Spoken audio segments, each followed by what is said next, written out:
to We Want Picks. We're back. Actually, we don't take any breaks, so we've been live every week this whole time, but we're back breaking down entire fight cards, and this one's a doozy. We have a couple of switched opponents, including the main event. Daniel Argueta got a brand new opponent about 4 or 5 hours ago. We're going to break that down in detail, and we're going to break down this entire card, give you our picks, our bets, and our fantasy plays. But before we jump in, become a premium member. You guys love this song and dance. It is literally only $10 a month. That's $2.50 a week. If we're riding the success that we had, the last 6 events, we have given you incredible value. On the bets alone, we were up some absurd amount of units. I haven't had a losing week, I don't even know when, in many events. And I never have had a losing week. Sure. We also have a DraftKings optimizer. We have DraftKings rankings, ownership, FanDuel plays, prize picks, monkey knife fight. We have everything for you at only $10 a month. Just go to WeWantPicks.com and click Become a Member to unlock all of that immediately. And if you're recovering from the holidays, bought some gifts, ate a lot of food, had some drinks, spent a lot more money than you should have, well, I'll send you $50. All you need to do is go to WeWantPicks.com/bets. Use our link to sign up with any of our betting partners. Make a deposit. We will send you $50. It is literally that simple. You go to WeWantPicks.com/bets. You check it out. You pick the book that makes the most sense for you. You click on the link. You make your little account. You make your deposit. We send you $50 to thank. It's affiliate marketing. They pay us. We pay you. Couldn't be easier. Jakey boy, I see some set changes there. Your mom's not mad that you nailed some stuff to the wall in the basement?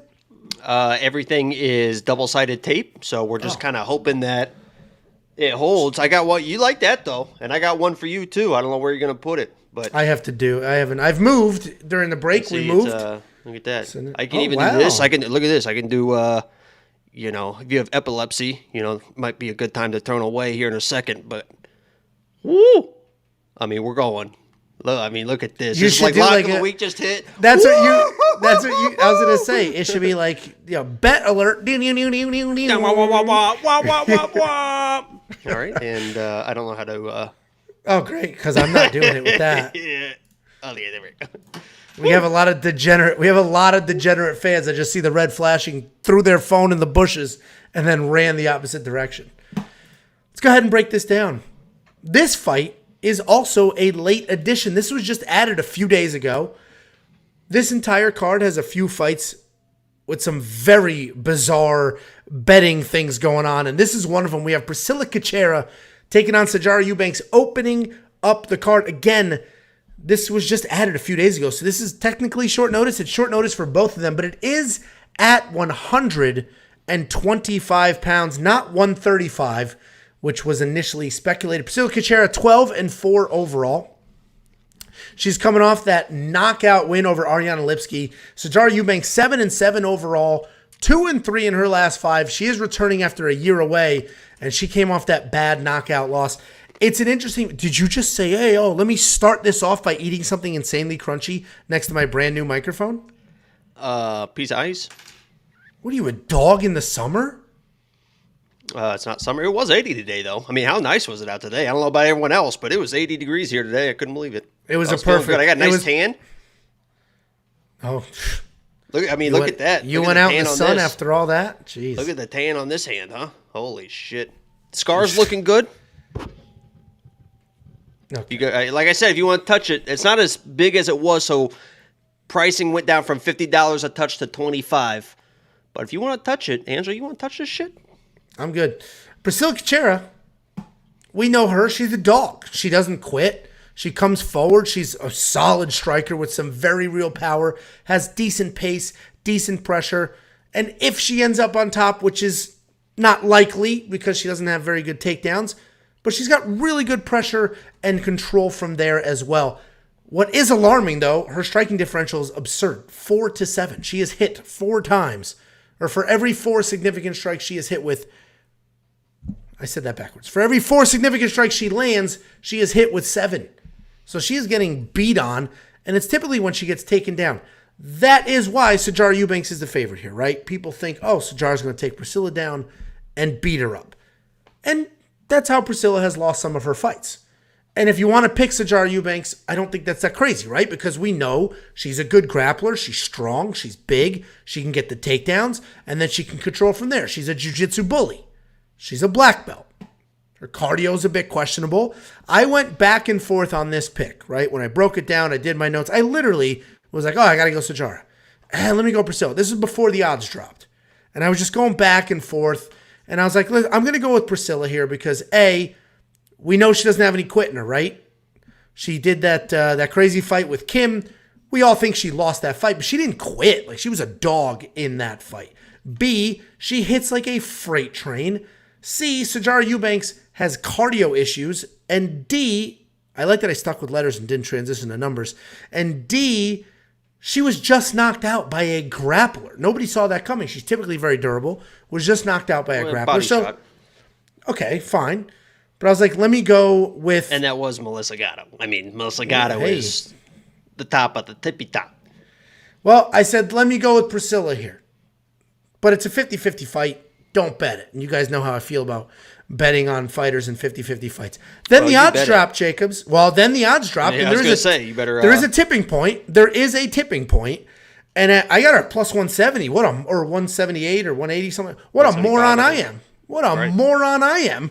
That continued to move. I was like, I literally was like, this might be a typo. We both. This might be a typo. I said it to you, and I think we called each other, texted each other. We're like, yeah, we're both going to play that. And then now they're ballooned even more. And now it's like, what are we missing? I don't know. There's got to be something we're missing. I have no idea. Listen, I have no problem with them saying Sijara Eubanks should be the favorite. I get it. There is a valid argument to be made for either one of these women to be the favorite. There is not an argument in this world for Sijara Eubanks to be minus 245. That means somebody went out there and spent money at minus 235 was like, nice. Got it. And if that was you in the chat, please raise your hand.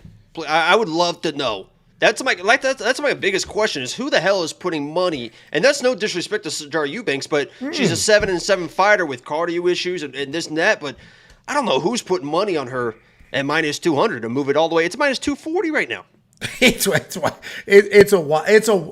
wild. So I put a quarter of a unit on Priscilla Cachoeira because I was like, wow, listen, there is a tipping point. My argument with the 50-50 fighter thing was if you have two fighters and the odds are like plus 120, plus 110, you still think that person's going to lose, but you see the plus sign, you're like, oh, well, it's plus money. I'll take that. That's stupid. This is well beyond that. First of all, I already thought Priscilla was going to win. Second of all, plus 180. We're talking tripling my money here. This is crazy. So a quarter of a unit in what? But for quarter of a unit on the more dangerous fighter in this matchup. The striking, they're going to be leagues of difference. The power, nowhere near. The grappling's a concern. Hopefully she could defend a takedown or two. What do you think? Yeah, and the craziest part, too, which you are the one that caught this, is Sijara is the favorite, right? Minus 240. She was a minus whatever it was. Now it's ballooned to minus 240. The under 2.5 is minus 155. So the odds makers are saying not only do they think Sijara is going to win this fight, but she is going to finish Priscilla. Yeah. And I assume they think that she's going to easily take her down and control her and finish her on the ground. But I know Priscilla doesn't have, the best takedown defense and isn't great on the ground. But as you mentioned, Sijara, she does get tired. And she even gets tired when she is controlling the fights. It's not like she's like having adversity and she's getting tired. If she is on top and controlling fights, as long as Priscilla is making her work a little bit, she will get tired. So this minus 200 whatever is like blowing my mind. I mean, when I saw the plus 175 or whatever it was, I immediately jumped on it. You immediately jumped on it. And I thought, oh my God, this is the easiest lock of the week of all time. Pinnacle. The easiest lock. 2023 is going to start off with the easiest lock of the week of all time. And then it moved to minus 250. And now I'm like, I don't know what I'm missing. Now I'm scared to death to make her lock of the week because there must be something I am missing because there is no way that Eubanks should be a minus 200 favorite. And that's no disrespect to her. I think she would even say it with the way that her career is going. If you look at the records, Priscilla hits like a truck, man. Hits like an absolute truck. And literally, she's one of the rare girls where it literally only takes one shot from her and she can put girls out. Sijara's 37 years old, getting a little bit older. I saw a picture from her Instagram late November. She didn't look like that picture you're seeing right there. My big prediction for this fight is one of these girls is going to miss Weight Friday. That's my prediction for this fight. Probably Priscilla. Well, it could be one because I thought it was a 135, and I thought, oh, okay, because they both went 135 and 125. I think they're both better at 135, but they want to cut down to be the bigger girl. I saw 135, I'm like, okay, maybe this will be a good fight. It's a 125. Somebody's going to struggle. Well, and Sijara's been at 125 before. I don't think, has Priscilla been at 125? Yeah, not recently. I think they've both been 125. Okay, well, we're both on the same side here. Again, I think Priscilla wins. I picked Priscilla to win. Watch the Quick Picks video before the odds dropped. I picked her to win before the odds. Yeah, I think last fight was her first fight at 135. That was her bantamweight bout. She's been all over the place. She's missed weight before. Against Jillian, she missed weight. Yeah. I know she's missed weight a few times, and this is short notice one time for both. So again, I already had Priscilla winning this fight. I assumed it was going to be a 50-50 fight odds-wise, so you stay away. Instead, I get incredible odds like this, and I think she wins. How could I not bet that?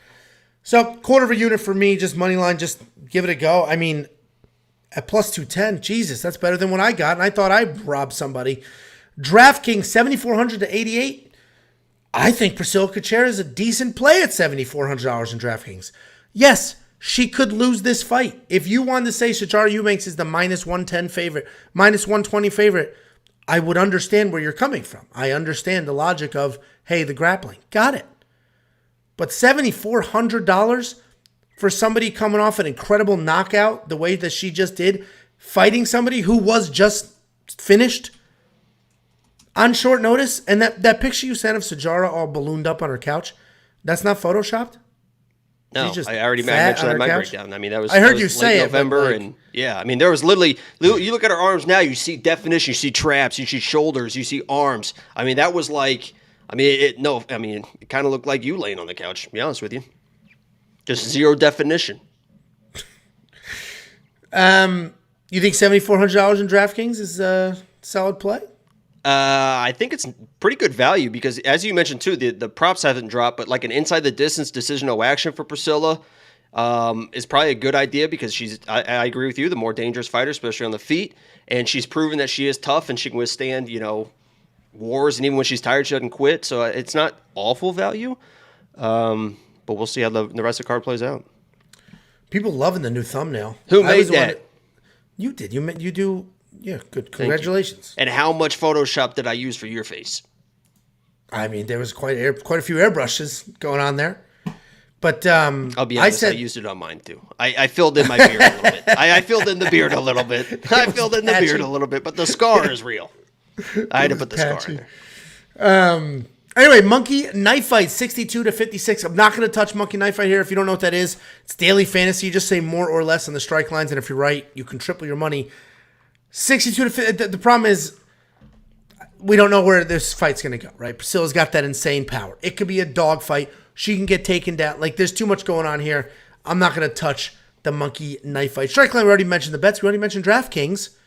On to the next one. And this is a surprising fight for the second fight of the night. I felt like the UFC was trying to give Charles Johnson a little bit of a push. So they just threw him on the second fight of the night, which is odd to me. But we got Charles Johnson taking on Jimmy Flick. And if that name sounds somewhat familiar to you, Jimmy Flick's been around for a while. He took 2 years off. He retired 2 years ago. Retired. Not an injury. Retired. Talked about, it was actually a bizarre retirement. Something about his relationship with his dad. Like, he doesn't get along with his dad anymore because of fighting. Yeah. I forget what it was, but I assume he's figured all that out because he's back now. He's 16-5 overall. He's 4-1 in his last 5, and he's coming out of retirement. Charles Johnson, 12-3 overall, 4-1 in his last 5. He's coming off his first UFC win, and that wasn't that long ago.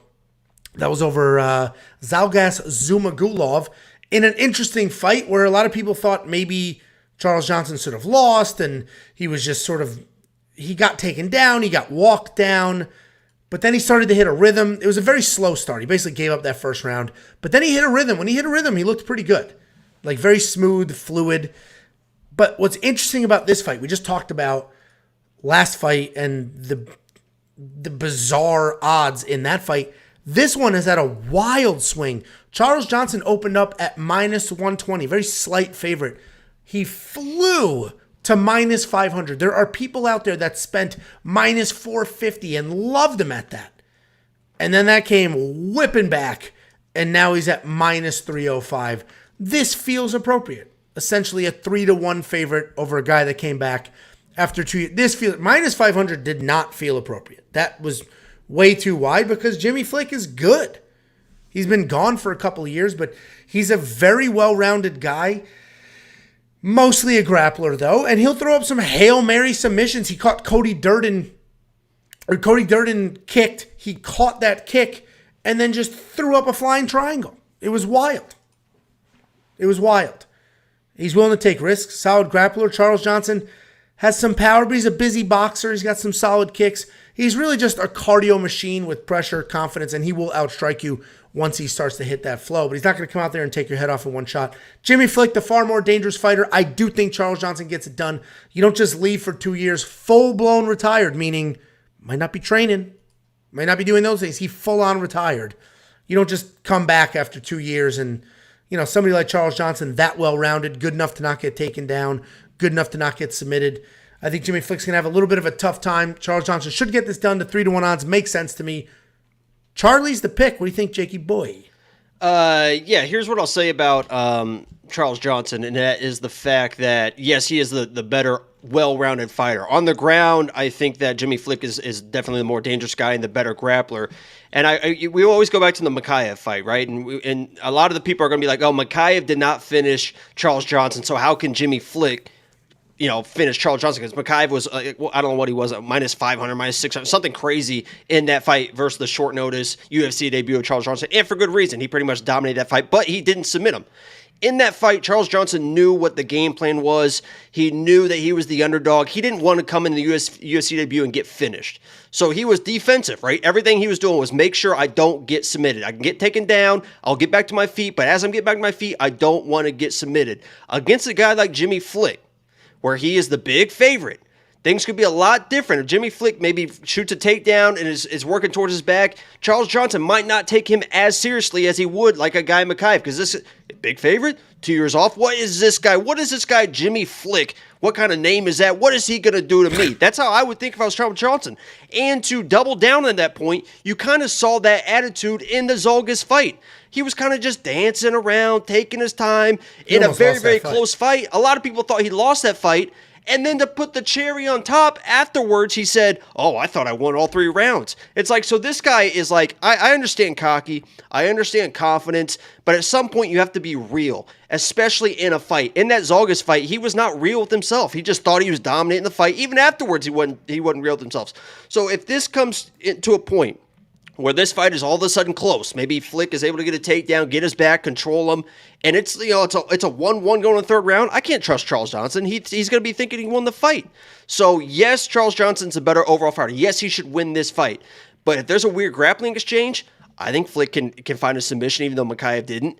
If it's a close fight, I think Flick could win a weird decision. So I am not even putting minus 3 whatever money on Charles Johnson. I think it should be, I think Donnie said in the chat, it should be a minus 200, minus 175 is where I would put Charles Johnson, because I can't really trust him. But he is the better overall fighter. Jimmy Flick's had a long layoff. Become a premium member, because I put some bets on Jimmy Flick.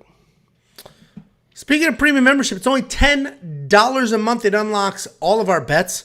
I lost count of how many units we have going because props dropped yesterday. And we went wild, not wild like reckless, wild like attacked some of those prop bets early. Those all dropped, plus future bets. UFC 283 is next week. I got a bunch of money lines on that card. You unlock all those bets, the DraftKings optimizer, and so much more for freaking $2.50 a week. Grow up. What are you doing with your life? You don't have $2.50 a week, even if it's just to support us. But premium membership unlocks everything. Speaking of, Quint Lazenby, $2. Back to it, like the stream. Appreciate it. I love what a supportive, here's a couple of bucks, thank you very much, and asking people to like the stream. It doesn't get better than that. What? Oh, it doesn't show up on your end. He gifted a membership as well to Alberto B. Got a nice little membership. He said thank you, and Alberto with Quint with the smiley face. Quint's a Discord mod too. Join the Discord, guys. It's a completely free Discord's Discord. Free. We have a lot of 100%. We have a lot of fun in there. We're always talking fights and a lot of other stuff. So join the Discord and hang out, and then we get all the updates too. Yeah, the Discord is 100% free. Premium members get the added perk of some premium channels in there. Yep. You can get some alerts to your phone, but the Discord's free. You can go there, yuck it up, share, all that stuff. DraftKings, $9,000 for Charles Johnson. Not for me. I'm not going to spend that on Charlie. I don't think you will as well. No, and I can see maybe a TKO late. I don't think he's going to knock him out, but he has a good volume striker once he gets going, and who knows how Jimmy Flick's going to look. But yeah, that's way too expensive for me. Yeah, I think $9,000 is a lot of money. You need a stoppage there, right? And I don't think you need a stoppage or a million takedowns. He's not a takedown guy, so you're not going to get those points. It's going to be a bunch of jabs and a bunch of stuff like that because I don't think he'll get the stoppage. He does have power, very good striker, but Jimmy Flick's a pretty tough guy. Monkey Knife Fight strike line 70-37. That feels like a very appropriate line. Charles Johnson's a busy guy once he gets going. Jimmy Flick's typically a low volume guy. I don't know what we're going to see after a few years away. I think it's a more. I think it's a more. I think we end up in, I don't want to say a firefight because I don't think it's going to be that close, but I think they end up with a bunch of swinging, a bunch of touching, a bunch of going. First card of the year, Jimmy Flick coming back. 37, this is total strikes, not significant. We're talking a little more than 10 around. That's nothing. I do think this goes the distance. So I would do more with Monkey Knife Fight. You agree with that? Yeah, I think it's probably more. The 70 does worry me a little bit because sometimes Charles, he is kind of a pressure guy, but sometimes he is, like I said, he just plays it too cool where he's just like, dun, dun, dun, dun, dun, and doesn't really throw strikes. So it's almost better if he's not winning. If he's winning the fight, I think he throws less because he's like kind of playing it off. But if he's not winning, he might be forced to it. So long-winded answer, more. He did step up here on, I don't want to say on short notice because it's not short notice, but this is a very quick turnaround for him. He may be feeling that last fight and the criticism that came with it. He wants to come in, make a point. Like so anyway, you want the main event. You want to check out Monkey Knife Fight? WeOnPicks.com/MKF.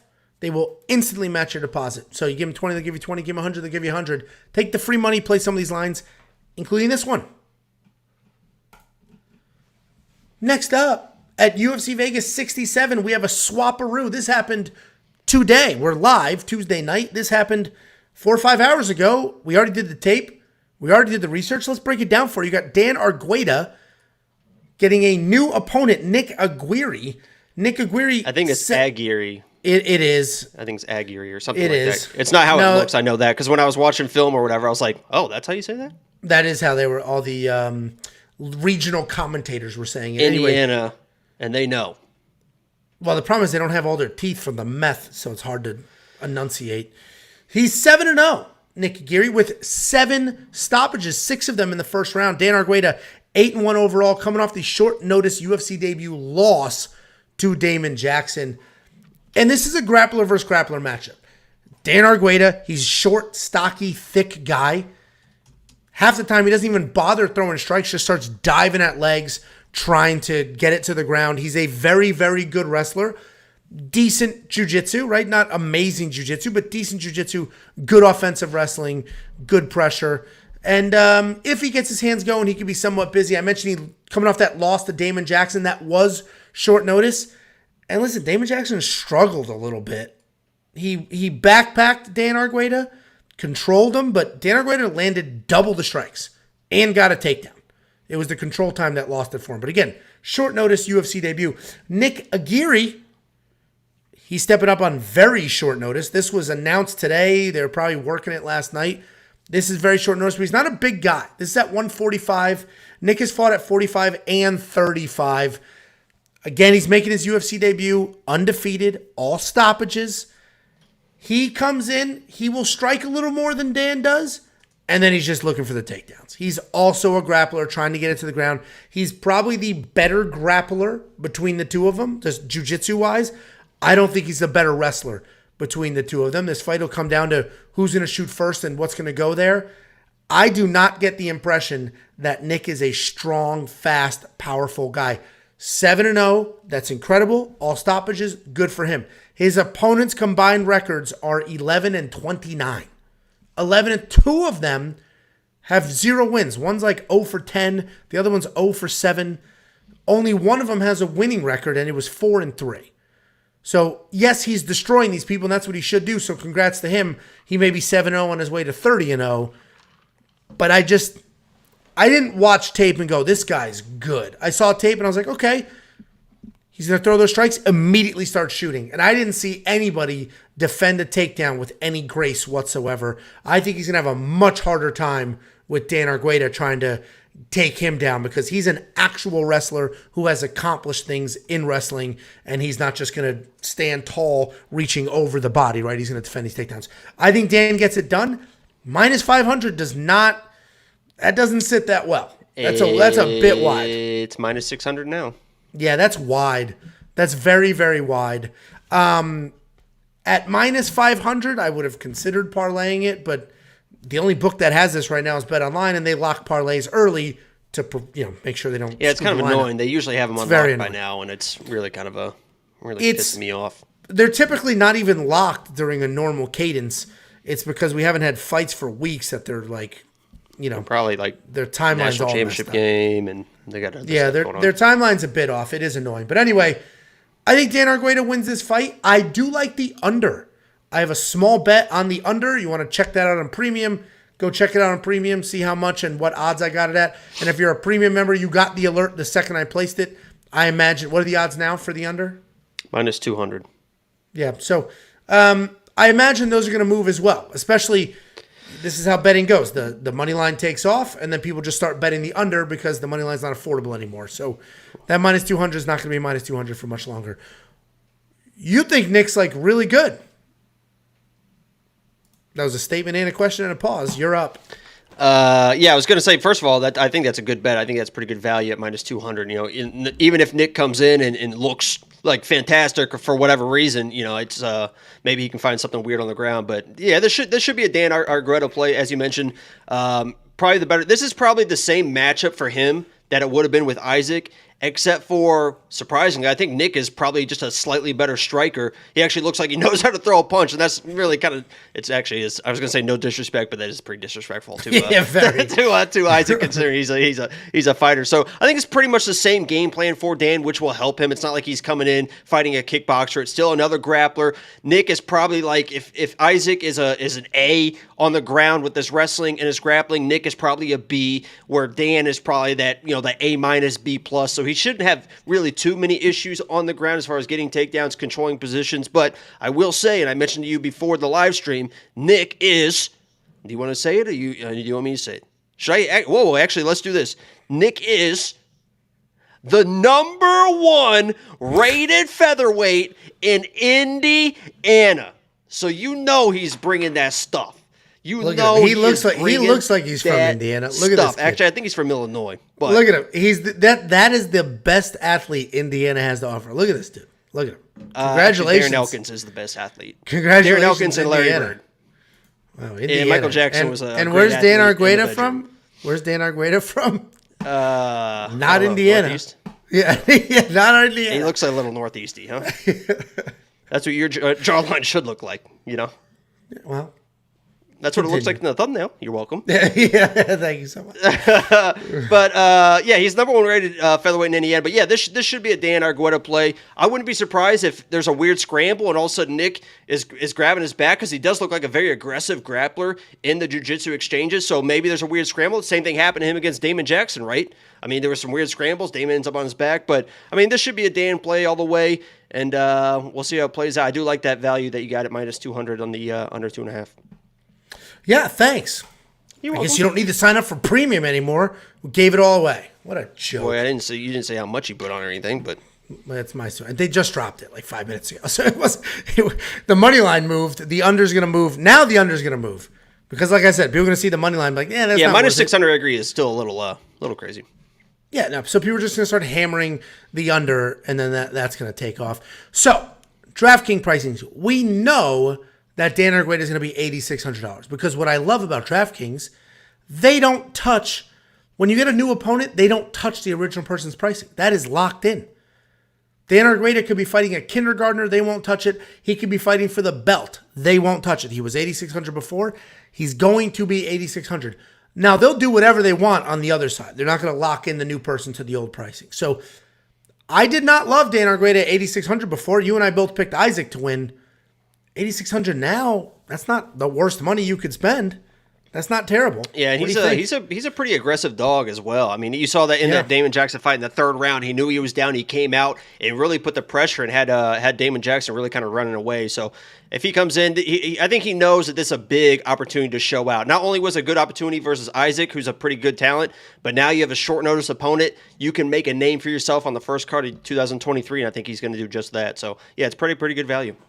Yeah, and it'll be interesting to see where Nick lands value-wise, but, I mean, Nick might be a $60-something $100 fighter. And then we get Dan Argueta at $8,600. So that changes some things. He may be worth it in your lineup. We don't have monkey knife fight pricing just yet, but we do have a $10 super chat from Raider Raider Begal. Happy New Year, boys. Love you dudes, worth every bit of $10 a month, and I cannot wait for Jake E. Poo to get rolling on underdogs again. Yeah, well, it's going to be this week too. We were gifted a gift of all gifts. Thank you very much for the $10 super chat. Again, what an incredible, the super chat, of course, is appreciated. Then on top of it, you use it to tell everybody that you love premium and you're getting your money's worth. Thank you very much. And that's a genuine thank you as well. Premium has been incredibly successful for us and the people who use it. It's only $10 a month. We keep it at that price point on purpose. And we have well over 1,000 premium members. So it's working out really well. So thank you all very much. And, seems to be working for you all because we've been giving you some incredible bets. Next up, at UFC Vegas 67, we have Allan Nascimento taking on Carlos Hernandez. Nascimento. I'm not going to do it. Allan Nascimento. That's like every Ginzo. How about that beard that he's got? What's with his beard, huh? It is odd. It's like straight across. You, somebody who says across and then says Allan Nascimento is the same. Nascimento. I've been working on my Portuguese, Amanda. I've been working on my Portuguese. I can say I'm a fraud. Who am I joking? Who am I kidding? So my last name, I guess people have heard it, is Bodetti. Boquete in Portuguese is a blowjob. And what was that? My jiu-jitsu coach. Hold on, no, I need to. That really is. I need to know what that. I don't know how to spell it. It's just Boquete. How do you say Boquete? Por favor. Okay, I'm doing that. Anyway, por favor. That's Spanish, and you saying across, and then trying to, I think it's the mic. Use the native tongue here is like every turd that goes into a New York deli. Yo, smack. It's like, hi, yes, I'll have some salami, some Wait, what mozzarella. do you say? I was looking at the chat. Wait, what's this impression? Forget Not it. of me. Not of you. Talk about all the people in the Northeast that go from speaking regular to mozzarella, mortadella. Ooh, all of a sudden, thick-ass accents when they're announcing that stuff. You want a slice of pep? A little sausage on there? Maybe that's not some mozzarella? Huh? If you don't, we'll put you in the bay with the fishies. Fishies? Okay. Anyway, we have Nascimento taking on Hernandez. Wait. $4.99. Might as well do it now. This is the editing. $5 super chat. Let me join the team. I pick out it. We're going to let this dude pay for a plug? Does he have a YouTube channel? Does he have a YouTube channel? I mean, if he has a YouTube channel. I mean, he might replace one of us. Well, I appreciate the $5 super chat. We just, Fiziev steamrolls Gagey, by the way. I'm gonna have to start this whole. It'll take him 3 minutes. It'll take him 3 minutes to KO Gagey. We blocked a longtime viewer because he started his own channel, which no problem. By all means, this community is big enough for everybody. Got to get it how you live it. This is not cable TV. This is not, you either watch our show or somebody else's. It's YouTube. Everybody watches everybody. But then he started commenting. But if you do watch somebody else. Fuck. If you chew Big Red. If you don't chew Big Red. No, but then he would comment, my bets are free, guys. My bets are free. It's like, okay. That's why Bert got his butt banned. Came in here. Damn it. I miss him. 12 years old. Small, shirtless. We let him hang out. Mrs. Musk. Let him sit at the adults table for 5 minutes. Then all of a sudden he was like, And it's like, hey, leave it there, buddy boy. You want to come here, disagree with picks, hang out, chat? Of course. That's what this is all about. Don't mess with Angelo, guys. Don't mess with Angelo, please. Next up at UFC Vegas 67, we have Allan Nascimento taking on Carlos. It's Allan. Hernandez. Allan is 19-6 overall, 3-2 in his last 5. He is alternating wins and losses. Carlos Hernandez, 8-1 overall, 5-0 in his last 5. He is coming off a split decision win in his UFC debut. Listen, I've broken this fight down twice already. The early quick picks, the updated quick picks, and then right now, I like Allan Nascimento to win this fight. He's a fun striker. He can grapple as well. He doesn't have much wrestling to offer, but off his back, he's solid. The problem is, if he can't get the takedowns, he's happy to be taken down and then work sweeps, work triangles, work submissions from there. But if he doesn't get those, he can end up being on his back doing nothing for a while. Carlos Hernandez, also a grappler. He's got okay striking. He's got solid accuracy, deceiving power with his strikes. And he's not super technical, but he's got a jab. He follows it with a right. He's another one of these guys, slick BJJ, but not a ton of wrestling. So between these two guys, neither one of them is a phenomenal wrestler. Both of them are solid grapplers. I like Nascimento to win this fight because even though Carlos Hernandez, 5-0 in his last 5, he's got a bunch of split decisions in there, and he's barely squeaking these fights by. Barely. So, got to go with Nascimento here. I think he's going to, he's just going to use that. He's gritty. He's busy. Tagir Ulanbekov had 12 minutes of control time. And yes, Nascimento lost that fight, but he still made it a split decision because of the pressure. This isn't. Mike Tyson. His denture's falling out. So I think he's going to... I'm from Indiana all of a sudden.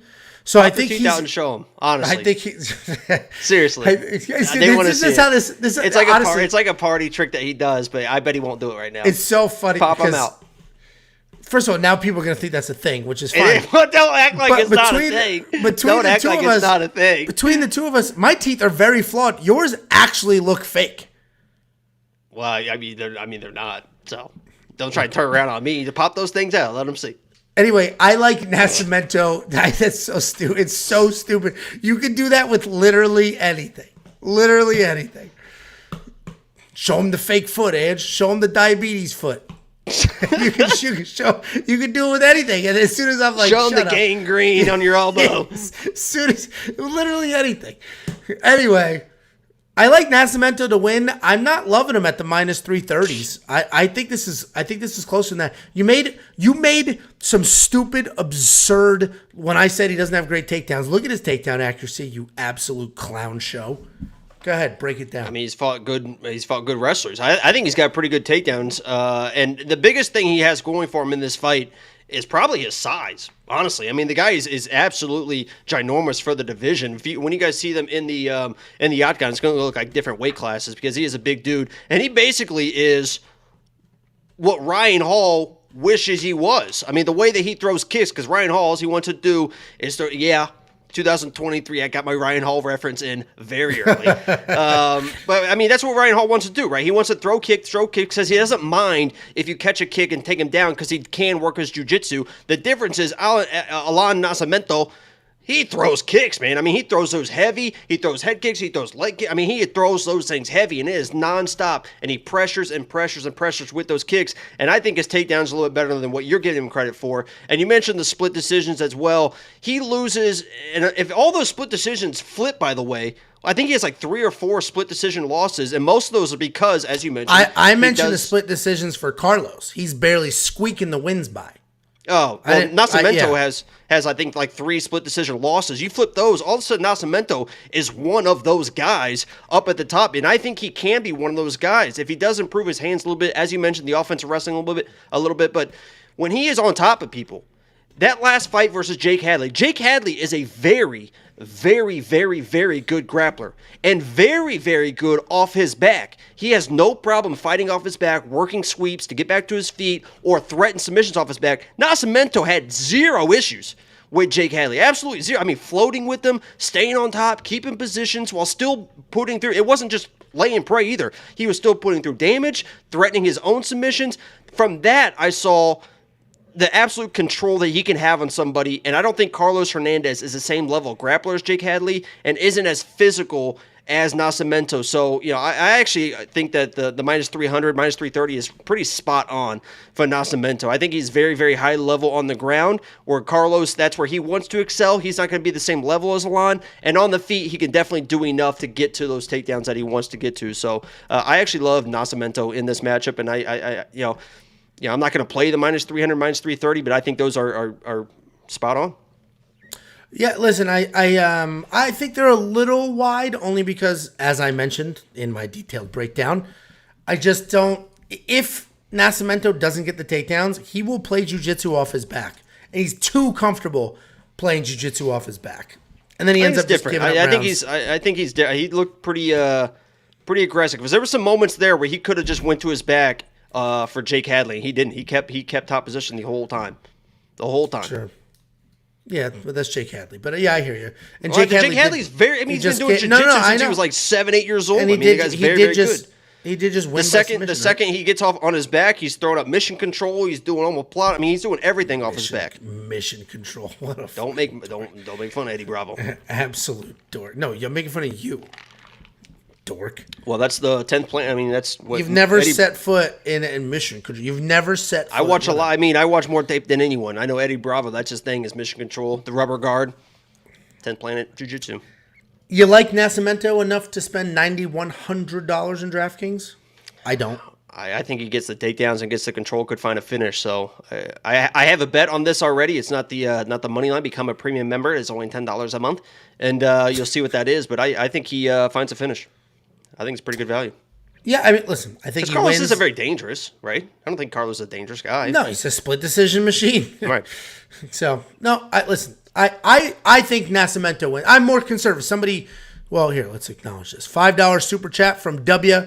He asked whom. Sorry. Yeah, it's the government, so we're not going to answer the question. But I don't recall.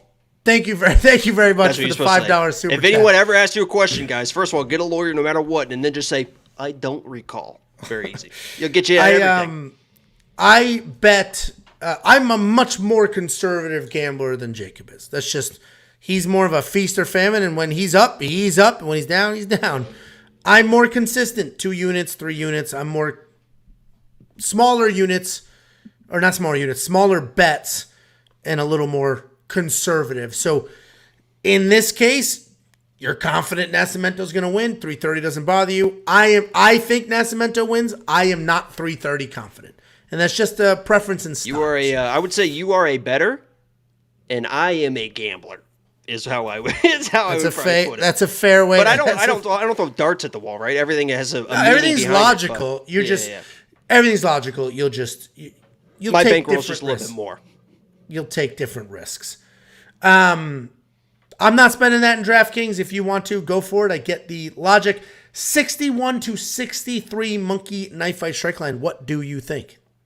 Well, if you don't think he's going to get the takedowns, I think it's probably more and more. The issue is Allan is a lot of kicks, and those kicks, it's a lot harder to throw 70 kicks than it is to throw 70 jabs out there. But Carlos is tough, and he knows what he's doing on the ground to withstand some stuff. So that's probably more and more. I could see. So this is what I'll say. I could see Allan having to go to more ground and pound rather than submissions because Carlos is well versed on the ground. Those could add up. That's probably more and more. And these are total strikes. These are not where's significant Kim going? Strikes. I don't know. She's going to bed. Oh 8:45 Central Time. These are total strikes, not significant strikes. So every little tiny pitter patter counts. I'm going to leave this one alone. But if you want to do something with it, weonpicks.com/MKF. They will instantly match your deposit. Sign up using promo code WWP. Considering it's our first show back. WWP. Yeah, you were like, I hope we're not rusty. Oh, look who's rusty. That's how I said it. Uh-oh, here we go. Settle in. Next up, at UFC Vegas 67, we have Javid Basharat taking on Mateus Mendonca. Javid Basharat is 13-0. He is undefeated in his career. He is coming off the grappling win over Tony Gravely. Mateus Mendonca is 10-0, also undefeated. He's famous, very famous, for having won 7 fights in 3 months. That's his whole thing. Every interview, every tape, they talk about that. And I think it was actually 4 or 5 months. I think it was June to October. And it's not even impressive, because if you dig into those wins, they weren't. I mean, it's still kind of impressive. That's a lot of fighting. It's a lot of fighting, but it wasn't like the highest level competition. I mean, anyway, I once won 438 fights against my sister in one single year. So there you go. How many did you lose that year? I don't recall. Javid Basharat, he's a grappler. He's got incredible offensive wrestling, but defensive wrestling as well. He has no problems with a kickboxing match either. He's landing almost 6 significant strikes per minute and only being hit with less than 3. We've seen him out-grapple people. We've seen him out-strike people. I believe in Javid. I love him. This is a line that surprised me. I expected it to be wider, but Jacob's going to tell you why it isn't. Mendonca is a shoot-a-box fighter. And you know what you're going to get from those guys. They're all very well-rounded. They're good, dangerous strikers. They have very good jiu-jitsu. The difference is a lot of their jiu-jitsu, and I know Mendonca is like sort of next-level jiu-jitsu, a lot of the shoot-a-box jiu-jitsu is old school jiu-jitsu. It's not necessarily MMA jiu-jitsu. It's like hanging out on your back, looking for sweeps, looking for stuff like that, not scrambling up, not looking for, not looking to improve your position so you can get out of there. It is literally like tournament-style jiu-jitsu, not fist fight jiu-jitsu. From the Northeast, tournament. People who say tournament makes no sense Calm to down. me. Keep It's to the breakdown. Stay on topic. Not T-U-R-N. No, because I live in Texas now, and everybody goes tournament. If you go on a trip and you hire, I know you say this every time. Yeah, it's very simple. It's not a tour guide; it's a tour guide. He takes you on a tour of whatever the hell you went to. Your rehab, they're different words, but go ahead. Okay. Anyway, that's not the King's language. Mendonca's making his official UFC debut. And the UFC did not do him any favors here. I love Javid here. I've had a 3-unit money line bet on the board for him for a while. I got it at low 3s, like 310, I forget, 305, something. Oh, right here, 309. He's now 355. That's not a ton of movement, but if your unit is $100, which is a lot for some, not a lot for others, but 100 seems to be the benchmark for a lot of people. If your unit is $100, well, there's a bunch of 4 months of premium membership right there just in that line movement alone, which is really incredible value. Become a premium member. You'll see all our bets the minute we place them before the lines move. Jakey boy, go ahead and argue the other side of this fight. Yeah, where'd you get the first name on that? It's Mateusz with an A and some U's in there. Oh, I think you just flipped the A and the E. But it is Mateusz. What'd you call him? Mateus? Something like that? Mateusz. Anyway, let me preface what I'm going to say with, and I'll ask myself questions because I like doing that. Is Javid the better fighter? Absolutely. Is he the more technical striker? Absolutely. Is he the more technical grappler? Absolutely. Should he win this fight? Absolutely. And that's why the odds reflect that.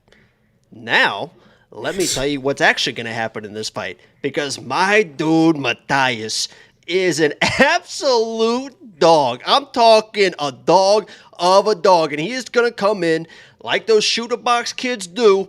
He knows the opportunity ahead of him, and he is going to blitz forward. He is going to get in Javid's face, and Javid is not going to like the pressure. And the way that Javid holds his hands, he is going to get hit, and it is going to be up to Javid to survive the first 3, 4, 5 minutes of this fight. If he does, he should go on the win. But the first 3, 4, 5s, he is going to have his hands full with this dude Mateusz, either in the striking with the more powerful striker. Mateusz is the more dangerous striker. He's more dangerous on the ground. He's a Pan American world, whatever jiu-jitsu champion, whatever tournaments he was winning. I think he's a more aggressive grappler on the ground.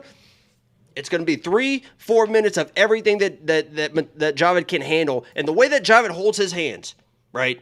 He's not a high guard dude. And he's not like down, it's not like a Bobby King Green, on his hips.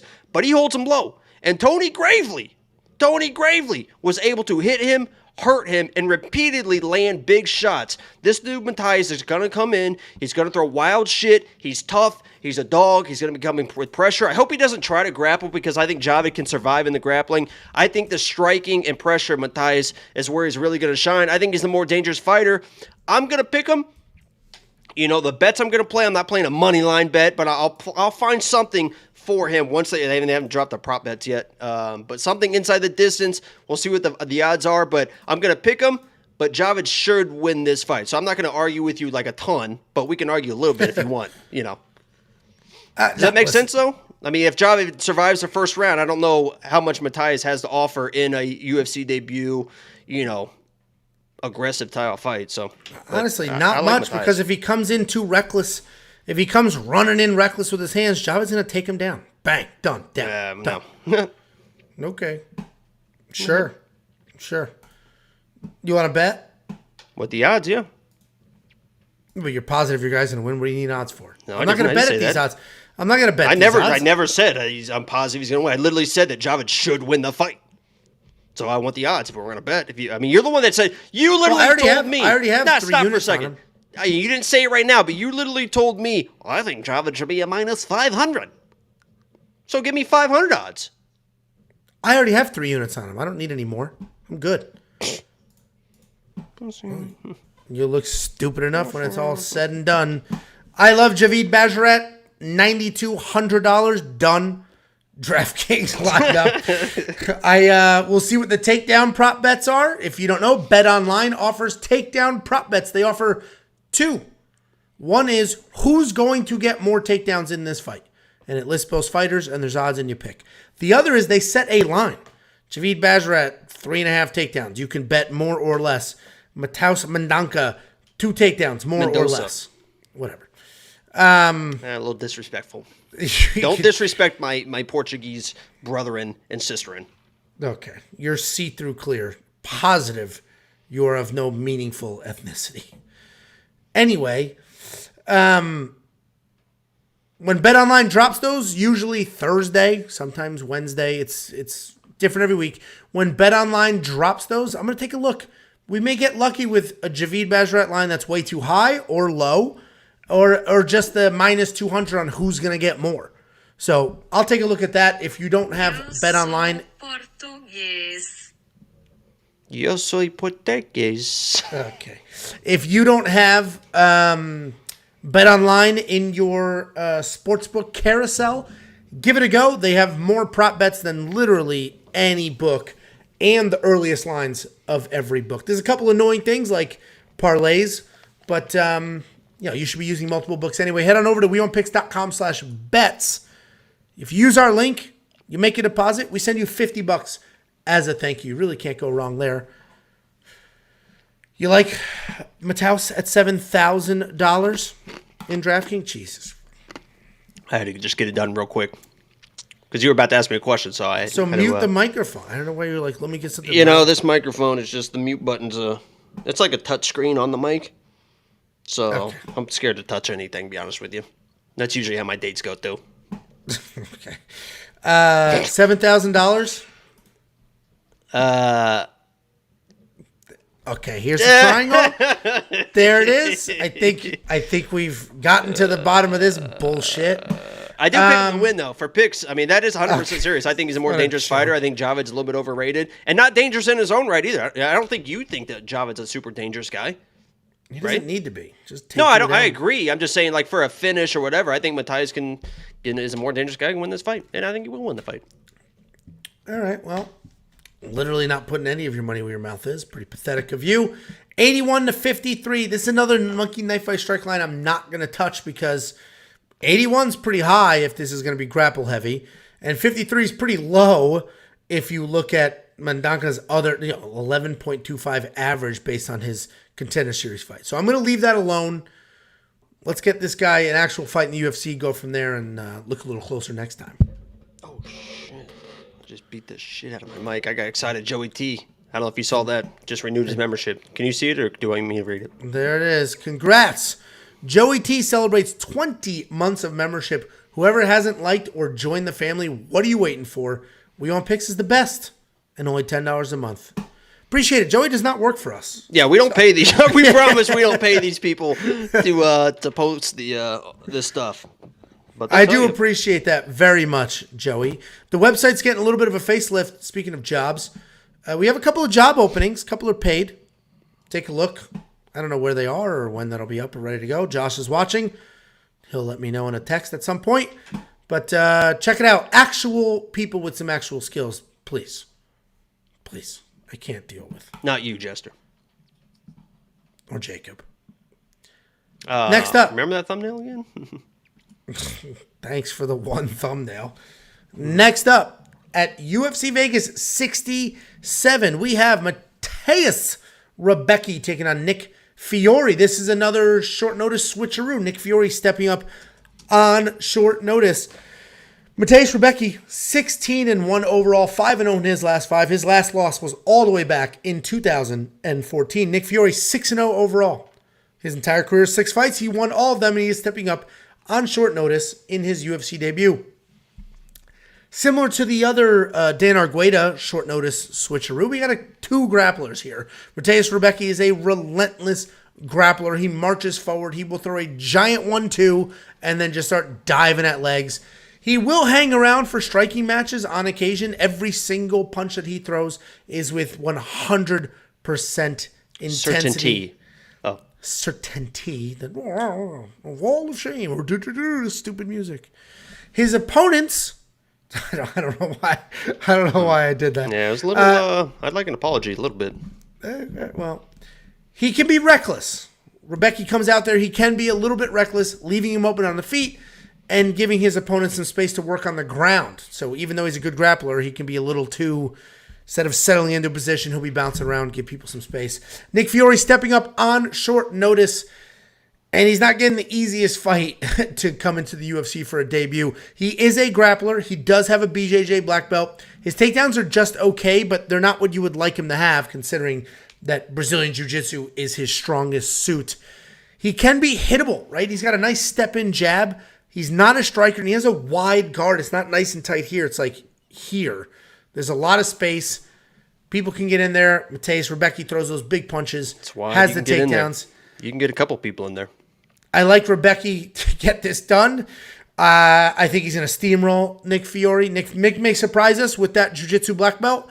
Minus 750 odds are it's too rich for my blood, but they're probably appropriate or close to appropriate here. So, you know, even a parlay is tough at minus 750, but, you know, I think Rebecki's close to a lock in this fight. Just given styles, short notice matchup, strength of schedule, 16-1 to 6-0. Even if you say Rebecki had a hollow schedule coming into this, 16-1 to 6-0. I mean, there's a lot going for him here. So Rebecki's going to be an easy pick for me. What do you think, Jakey boy?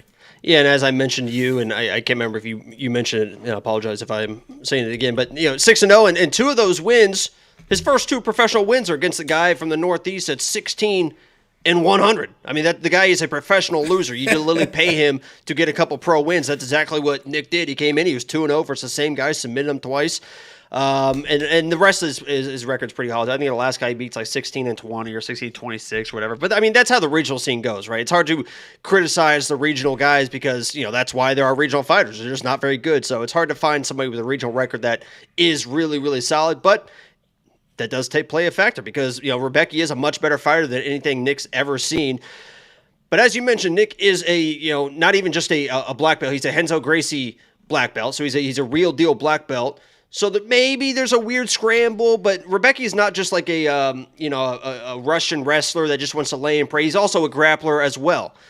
He has submission wins. He knows what he's doing down there. So if you want to sprinkle anything because you think the odds are wide, and Rebecki is still kind of unproven in his own right, and even like in the stand-up, he kind of just blitzes forward and he doesn't have real technique, but his grappling is very good. Nick, I'm looking round 1 submission when they're both dry, something weird. It's plus 2,500. If you want to play something like that as a Hail Mary, sprinkle, that's something because that Rebecki's going to be probably shooting the takedowns. Nick is a very, very good black belt. Weird things happen. That would be my sprinkle for this, but the other play is probably like the under 1.5 or whatever. Rebecki's a play. He should win. The odds reflect that. But, Nick is not a slouch black belt. He's not a fake black belt. He's a good black belt. And he's on a good team. He's on a good team, getting rounds in with good people. He's around excellence. It's just early. It's early because it's literally short notice. It's early. And it's early in his career. Like, it's not, I get it. You get the call, you jump on it, but sometimes it does you more harm than good. And yes, the UFC is going to say, oh, we appreciate that. Here's another fight. But you don't want to be learning in the UFC. That's the problem. You want to come to the UFC almost fully formed and then working your way up the ladder. So respect to Nick for taking this on short notice. Hopefully, hopefully whatever fight after this will be a little more favorable, because this is a tough fight just to step in. They should put him against Ryan Hall next. Honestly, that's a much easier fight. Oh, fuck you. I hope we don't. Didn't you say that YouTube has gotten more aggressive with the cursing? I used one. I think we got 2 left. Okay. Anyway, so we're all over Rebecki. Just so you know. We're all over Rebecki. $9,400 in DraftKings seems like very safe money to me. And what's crazy is we're going to get to the Umar Nurmagomedov fight in a minute. Ooh. Rebecki is more affordable in DraftKings, has better odds, and I think far more likely to win his fight than Umar Nurmagomedov is. We'll talk about that. Yeah, you're gonna piss some people off with that. I didn't say Umar's going to lose. That's 100% right. No, that's 100% right. 100% right. So we'll talk about that fight in a minute. Anyway, become a premium member at WeWantPicks.com. It is only $10 a month, $2.50 a week. And we have given you incredible value, a ton of units of net profit. And if you even like the if stream, you don't bet, he might stop pumping the premium. I That's can't possible. guarantee it, but if you like the stream, he might stop. Even Guys, I if hate you it don't too, bet, even if you don't bet, Premium has the DraftKings Optimizer. That's worth more than $10. We rank every single fighter by player value. Prize Picks, those lines move, so getting them early is important. Underdog, those lines move, so getting them early is important. Full FanDuel content. Oh, I thought that was... So did you see excited. me? I was like, oh, shit, I thought that was me. And I didn't hit anything, so I thought it was bad. Like, I came unplugged or something. I was like, Full oh, no. FanDuel content, all the stuff, only $10 a month. The people who complain about the plugs drive me nuts because you're watching a free video right now, getting full shut the detailed fuck up and breakdowns move on. and then complaining. It's incredible. There's 2 of them. There's only 1 left. You're going to get fired. Oops. We're going to talk about the round line very quickly. The round line, I don't like it. 1.5, the under should hit. I'm not going to bet the round line because, I don't know. I don't like doing under 1.5s. I'm an over kind of guy with the 1.5 line. So it was, well, if you were a premium member, when I placed it, it was minus 105. Now it's minus 140. It's probably going to get worse than that. That's why you got to become a premium member. It is only $10 a month, and I'm telling you, it's one of the best values you'll see in the MMA community. That is less than a cup of coffee a day. Way less. Not even fucking close. Less than a cup of coffee a week. Actually, what are you talking about? It's actually a lot more than, or a lot less than. Yeah, less. Okay. Yeah, a cup of coffee a day is way less. $2.50. Okay. Gas station coffee is cheaper, but not. I got it. Not good. Okay. I got it. Oh, Joey T with the $1.99. 185 people in here. Smash the like button. Let's go. Woo. Appreciate it, Joey.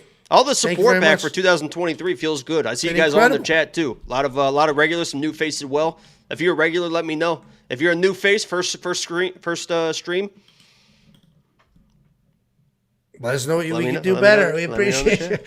Anyway, that was supposed to build up suspense, but then you kind of ruined it. And literally nothing happened for like 30 seconds. I know you build suspense, idiot. You let it fly. Have you watched a Michael Jackson concert? You got to let it simmer. No, I have not. And then you hit him with it. Oh! Next up, at UFC Vegas 67, we have Abdul Razak Alhassan taking on UFC newcomer Claudio Ribeiro. Razak Alhassan, 11-5 overall, 1-4 in his last 5. He is coming off a split decision loss to Joaquin Buckley. Claudio Ribeiro, 10-2 overall, 5-0 in his last 5, coming off a wild Contender Series knockout. You're going to watch some tape and you're going to assume Abdul Razak Alhassan is a striker. And yes, he's got powerful hands, solid striking, but he's a grappler.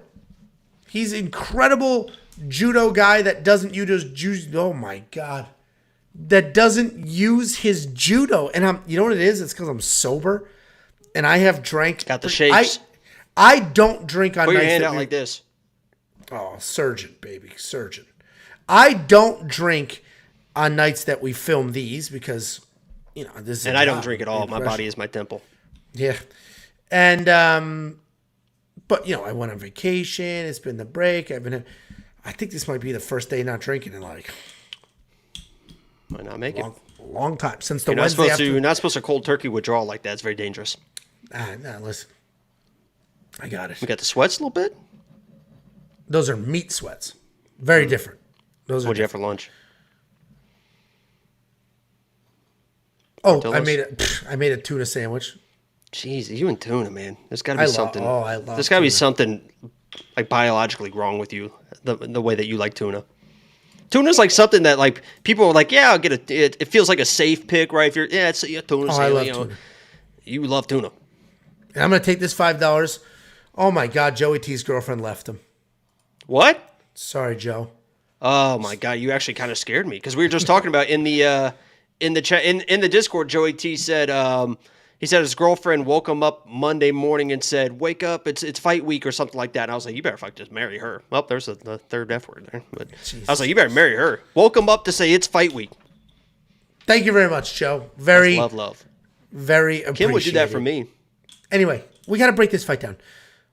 You're gonna say Razak Alhassan is a striker because you're going to watch his fights and he's bombing away. He's headhunting, looking for the knockouts.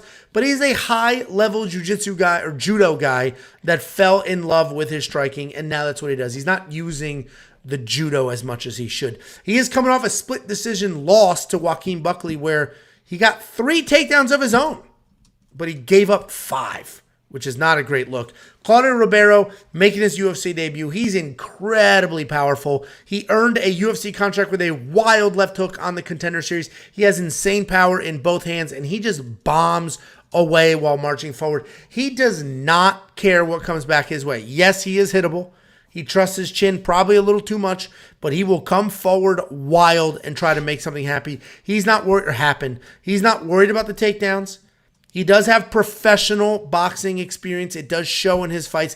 Even though he's wild, he has the power, and he just continues marching forward. And again, he's not worried about getting hit. He's a dangerous guy. I think the UFC set this up to showcase this fight. I like Ribeiro. I've actually got 2 bets on him. One is, I don't want to say by accident, but I have a half a unit money line at plus 108. Did that for premium members a couple weeks ago. Then the other day, I'm looking at it. I'm like, man, minus 110. I think he steamrolls Alhassan here. Let me throw a unit on it. So then I have another unit at minus 110. You should not have 1.5 units. I would never have done that in one sitting. Whoa. You're saying you have money line bets on Claudio? Yeah. I think he steamrolls. Oh, no. Okay, go ahead. What's your breakdown?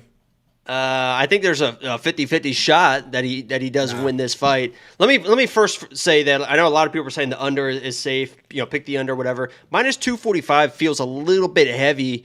This is in my mind. This obviously everyone's looking at this. They're both throw with power. They're both wild dudes. They have knockout power. They can get knocked out.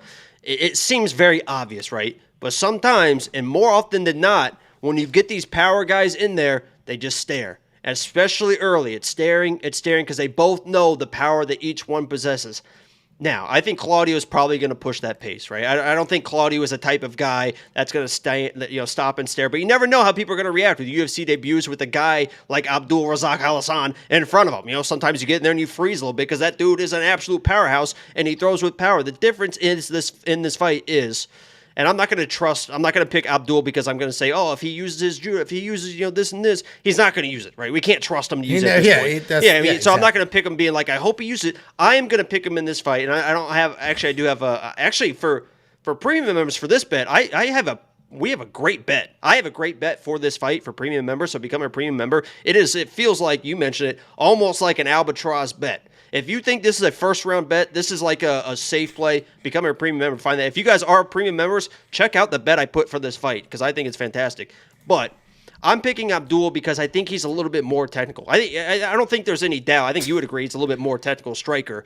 Yes, he throws wild shots, but a lot of them are more like straight down the pipe shots, where Claudio is a guy that really wings stuff. I mean, way outside. He will take that fist on a full pendulum, like a Ferris wheel with that thing to knock somebody out, and that could be a mistake against a guy that's very fast and throws tight, clean shots like Abdul. So I'm on the other side. Somebody's going to knock somebody out at some point. I hope it's in the first round.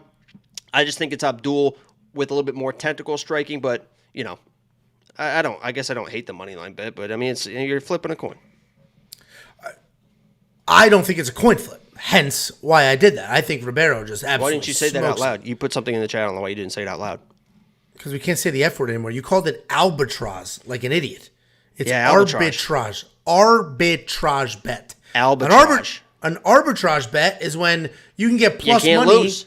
You get plus money on both guys. Actually, we'll talk about that in the co-main event. There's definitely some opportunity there. Joey T with another $5 super chat talking about his girlfriend knows what he was watching, and she thinks you're a ginger salamander with short legs. And Whoa. My girlfriend knew that I was watching once she left. She said, "Is that your fight show you watch with your Uncle A and the ginger?" I'm not a ginger. Okay. What? I mean, do people really think that I'm not a ginger? I'm not a ginger. 100. I know him personally. Ginger. I'm not a ginger. What makes up a ginger that you don't have? I don't have red hair. I have a red beard. I don't have red hair. You have red hair? Pull it up. Pull up with that. I don't have red hair. I mean, there's plenty of pictures. Let's see. You have red hair. I don't have red hair. Not only me, not much I can do about it. Don't have red hair. Okay. So, sure. You guys can say what you want, but I'm not a ginger. Okay. I guess we struck a nerve. We found it. There's the nerve. No, I've always said, I don't hide it. When people call me a ginger, I legit get fucking pissed off. And now we're demonetized now, but it's worth it. Well, $8,300 in DraftKings. Obviously, I'm not going to spend that on Alhassan. I like $7,900 on Ribeiro.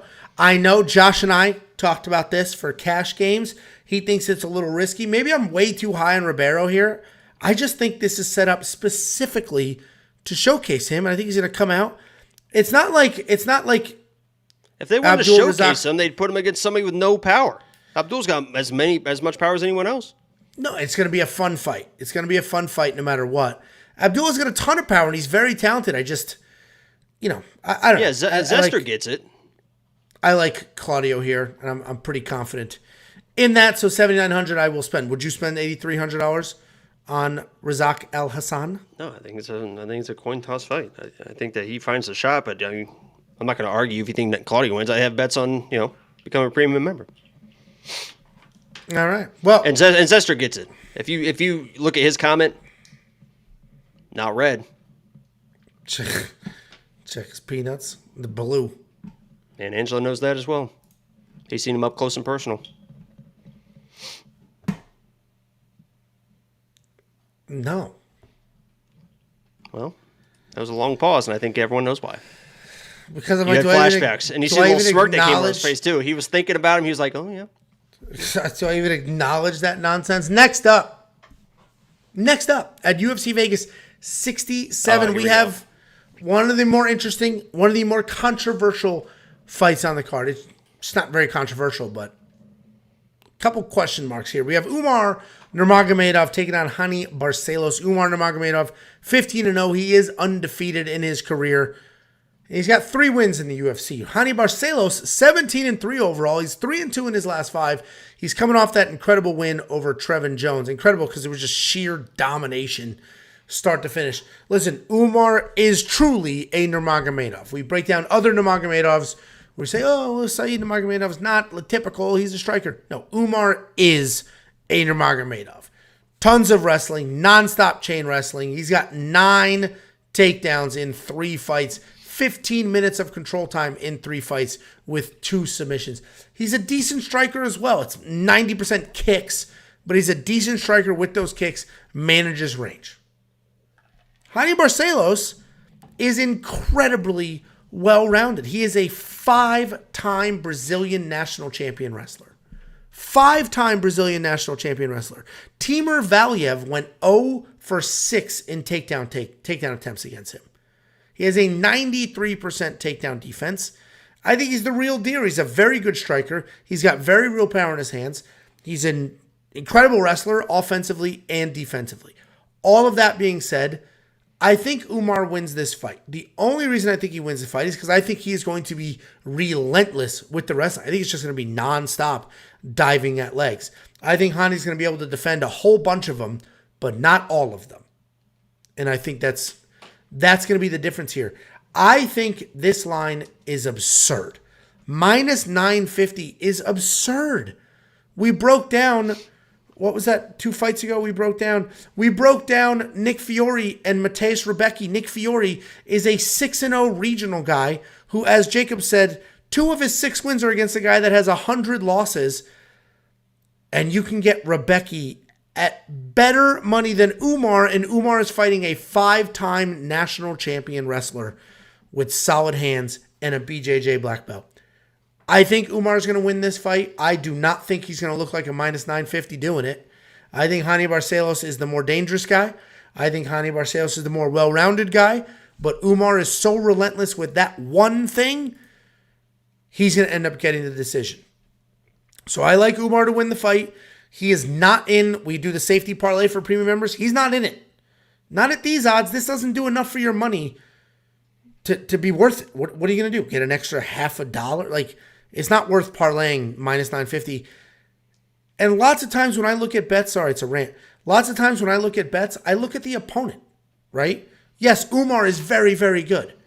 Holy shit, so is his opponent. I can't possibly, this level of competition, minus 950, that's crazy. What have we seen from him that would make him a minus 950 favorite against somebody who has put on incredible fight after incredible fight? He only had one single dud fight against Victor Henry. He did not look like himself, and then he came back after that looking incredible. So Umar's the pick.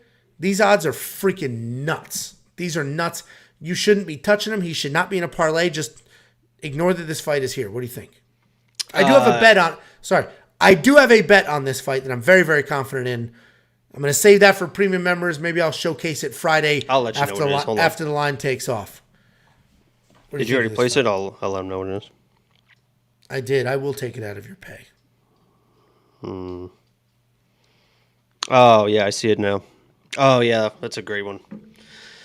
Yeah, so I think I think that Umar's gonna probably win this fight, right? I mean, he's probably gonna win this fight. He's a better grappler, better wrestler, and probably can hold his own in the striking as well. I disagree when people are trying to say that Umar is the better striker than Hani. I just don't see that. Better, Somebody better said, kicker. Not to cut you off, but one of the worst. Yeah, go ahead. Thank you so much. One of the worst comments I have ever seen in our comment section was somebody with 100% sincerity said, Umar Nurmagomedov would be a minus 500 even if it was a straight kickboxing match. It's like, dude, you out of your mind? Go ahead. Right. Terrible. Yeah, I think if I had to put it like, I don't think it's a 50-50 fight on the feet. It's probably 60-40 Umar, just because he is so dynamic with those kicks and he's able to keep range with the kicks, which is a big part of striking. If you can't get hit, it's hard to beat somebody who can't get hit, and you can't really hit Umar because he uses kicks so well. But I will say, and I agree with you with the odds, this literally, I think, and I've said this a few times with a few breakdowns, that some odds are disrespectful and this and that. This literally might be the most disrespectful line odd I've ever seen for a guy of the skill level of Hani Barcelos. I mean, it is unreal. Plus 650 for the skill level of Hani Barcelos. Yes, Umar might come in, get a takedown, and look like he's supposed to, and people will be like, oh, I told you he's going to. We're both telling you that we think he's going to win, right? So don't come running back if he wins 30-27, be like, oh, I told you guys. That's what should happen. He's a minus 1,000 favorite. But at the same time, you can understand the abilities of a guy like Hani. As Angelo mentioned, very, very good wrestler. Not only is he a good wrestler, his takedown defense is probably the best in the division. I don't know if there's anyone close to his takedown defense. If you mentioned the takedowns of Timur. When he was on, those takedowns weren't, up against the cage where Hani's, using the cage to defend the takedowns. Those were open mat singles, lifting the leg, trying to treetop the guy, and he's keeping his balance, he's stuffing the head, he's circling out, he's getting out of it, and it's effortless. He just does it effortlessly. So if you have Umar in a parlay, for whatever reason, if you have money line bet him at minus 900, whatever it is, and all of a sudden Umar comes in and Hani stuffs that first takedown, you better start sweating. You better start sweating because this is going to be a very, very close fight. Can Umar still win the fight? Absolutely. Can he probably get a takedown later? Probably, because as Angelo mentioned, he's probably just going to chain wrestle.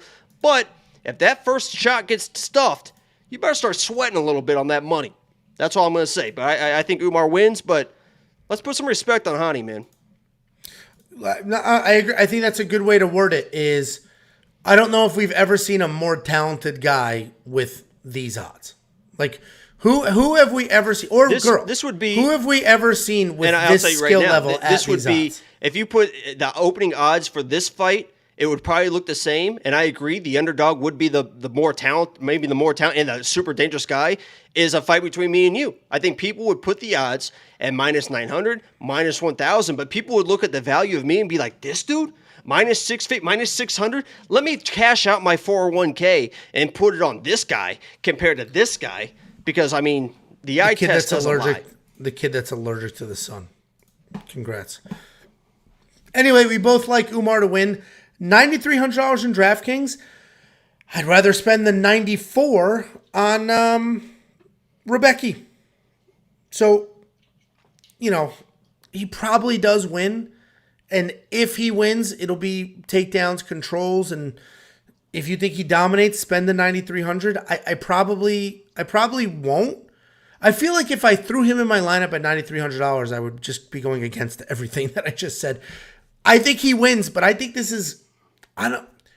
He's got to work. I mean, I think he's going to have to work. He has to work. He's going to have to work. Somebody's going to record this and be like, like you said, oh, you idiot. We're talking about a minus 1,000 favorite and how that's too wide. And we're talking about how incredibly talented his opponent is. Where would you put the odds? Where would you put it?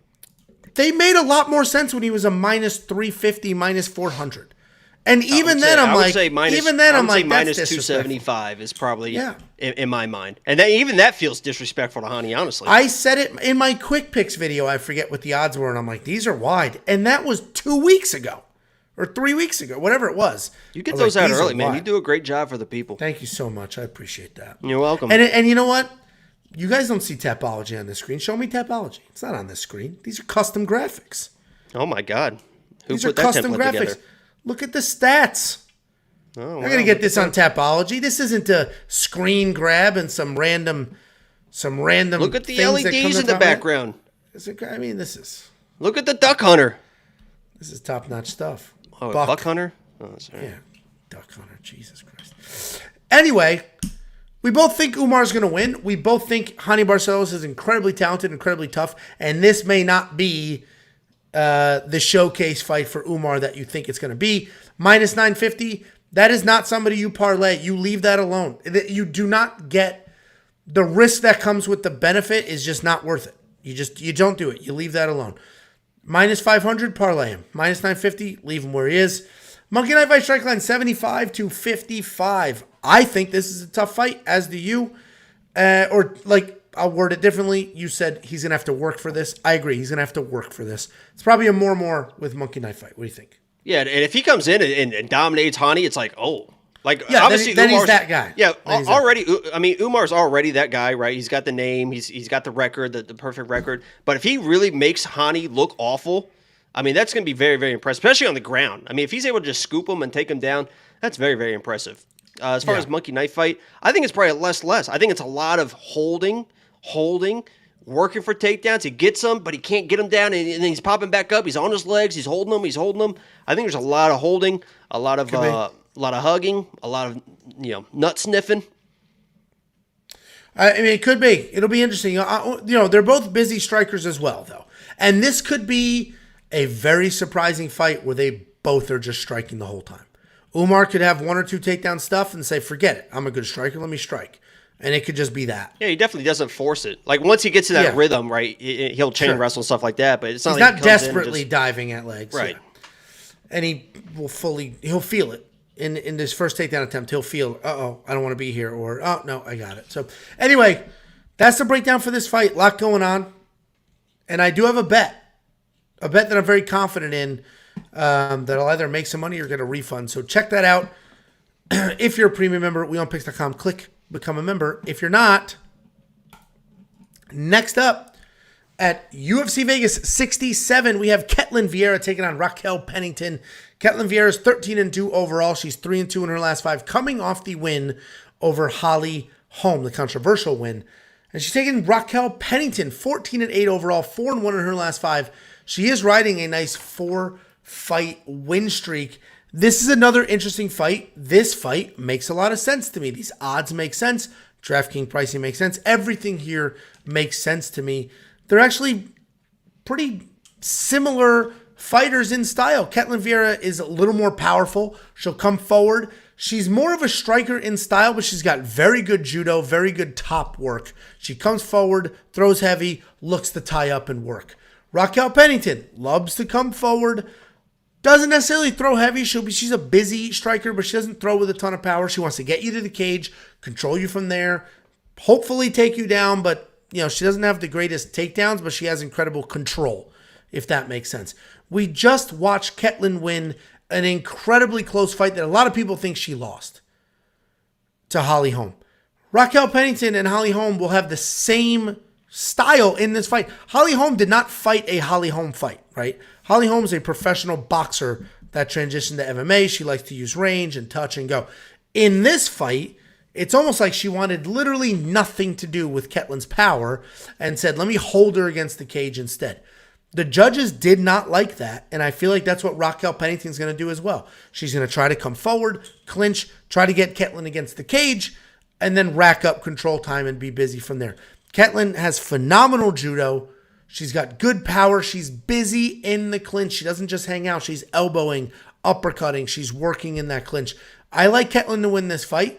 I think, minus 117, I actually think that's good money on her. I think those are good odds for her, but I totally get if you want to say, hey, Raquel Pennington, those 8 losses are only to some of the best people on the planet. And yes, Ketlen Vieira has been dominant as of late. We still don't know necessarily what she is or what she will be just yet. I like Ketlen to win. I think she's going to be busier. I think she's going to be a lot bigger, a lot stronger. She's going to be busy in that clinch, and she's going to work off the cage, and it's just going to make Raquel look boring and desperate, and she's going to lose a decision. So Ketlen Vieira is my pick. What do you think, Jakey boy? I think this is a matchup of one of the most overrated fighters in this division and one of the most underrated fighters in this division. And Ketlen being the most overrated and Rocky being the most, one of the most underrated. If you look at Ketlen's record and you look at her on paper, you look at her record, right? She's a big girl, big, tall, physical girl. You see the 13-2, you see the 14-8, and you're thinking, oh my God, I'm jumping all over these odds. What are they doing? They don't know what they're talking about. She should be a minus 200, minus 250. You're crazy. I think Rocky is the better overall fighter in this match. She's tough as hell. She pushes forward. As Angelo mentioned, she can control girls in the clinch, which is exactly what happened to Ketlen in her last fight. And you start diving into Ketlen's record. The last fight, a lot of people think she lost that fight. So we'll turn that into a loss. Back in 2018, we had the split decision versus Cat. 2018. Grow up. 2023. We have another split decision. You flip both those split decisions. She is now 2-4.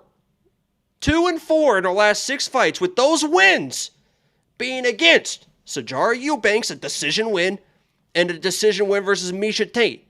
So her last, since 2017. She beat the piss out of Miesha Tate, though.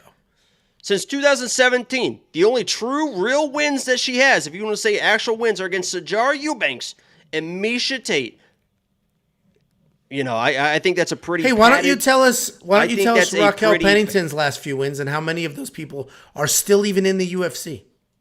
Well, at least she's looking good doing it. I mean, she's dominating. I mean, she's not winning split decisions. She's Regional finishing girls. fighters. She's winning decisions. Ketlen Vieira just beat the,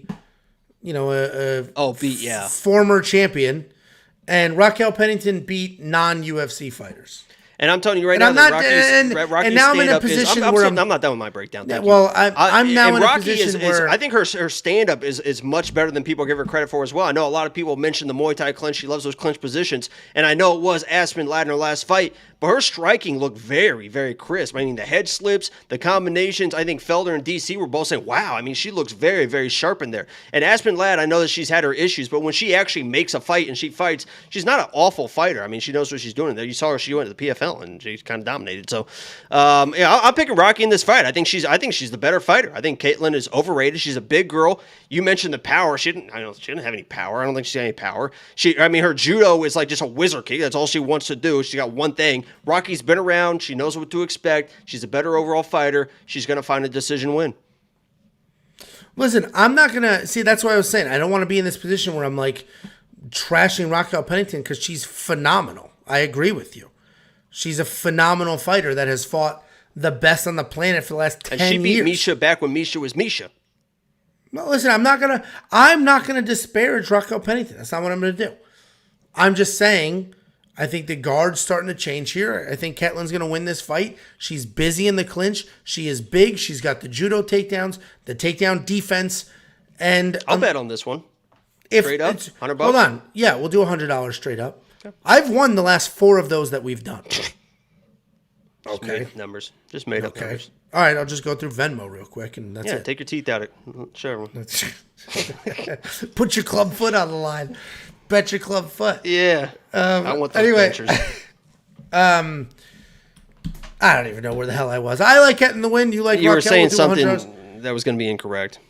Well, I'm not going to bet with a bookie because I'll just take $100 off you at better odds than -117. So, fine with me.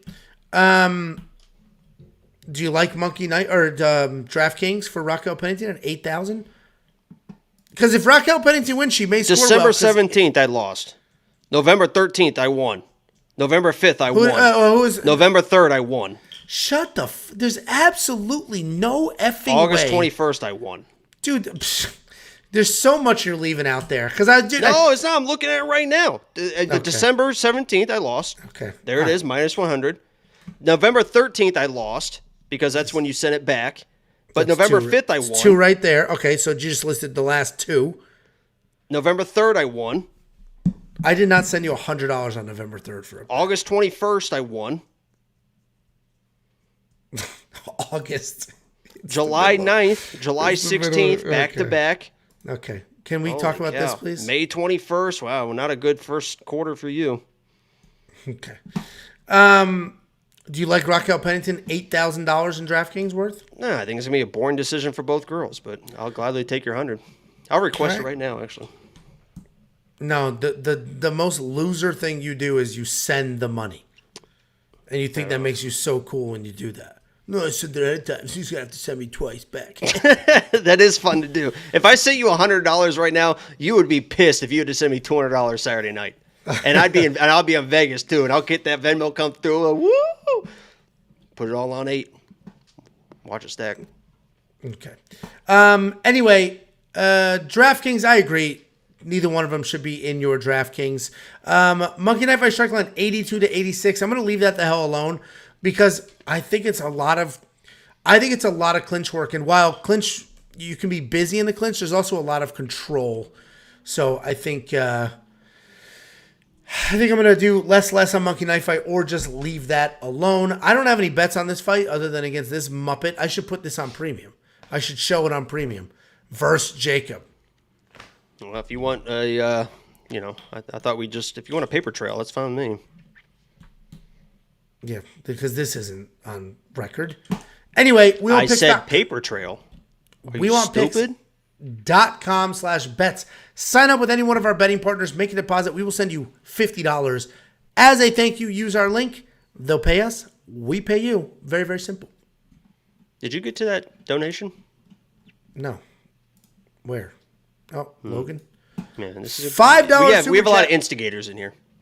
$5 super chat from Logan Moore. How long would a wrestling match last between you two with money on the line? I got money on Jacob.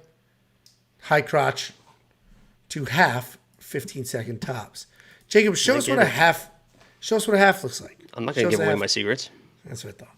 I think we answered that question. Jacob, show me where your right hand is on a high crotch. My right hand is right here. Show us on a high crotch where it is. That's 100% test. Got it right. Got that one right. I think we're all set there. Next up. I'll treetop him. Who did you hear that from? This is the 5th time you've said it. Like it's the only thing you know. Well, I watched that grappling match. And somebody said treetop, and then that's all you say. I know what treetopping is. Gamrot loves the treetop. That's why I know it. Gamrot does. He loves the treetop. Next up, at UFC Vegas 67, we have a Punahele Soriano taking on a Roman Kopylov. Punahele, I'm going to say Punahele even though it's Punahele. Soriano's 9-2 overall, 3-2 in his last 5. He is coming off the knockout win over Dalcha Lungambula 4 months ago. Roman Kopylov is 9-2 overall, 3-2 in his last 5. Also, is this the same breakdown for both? No.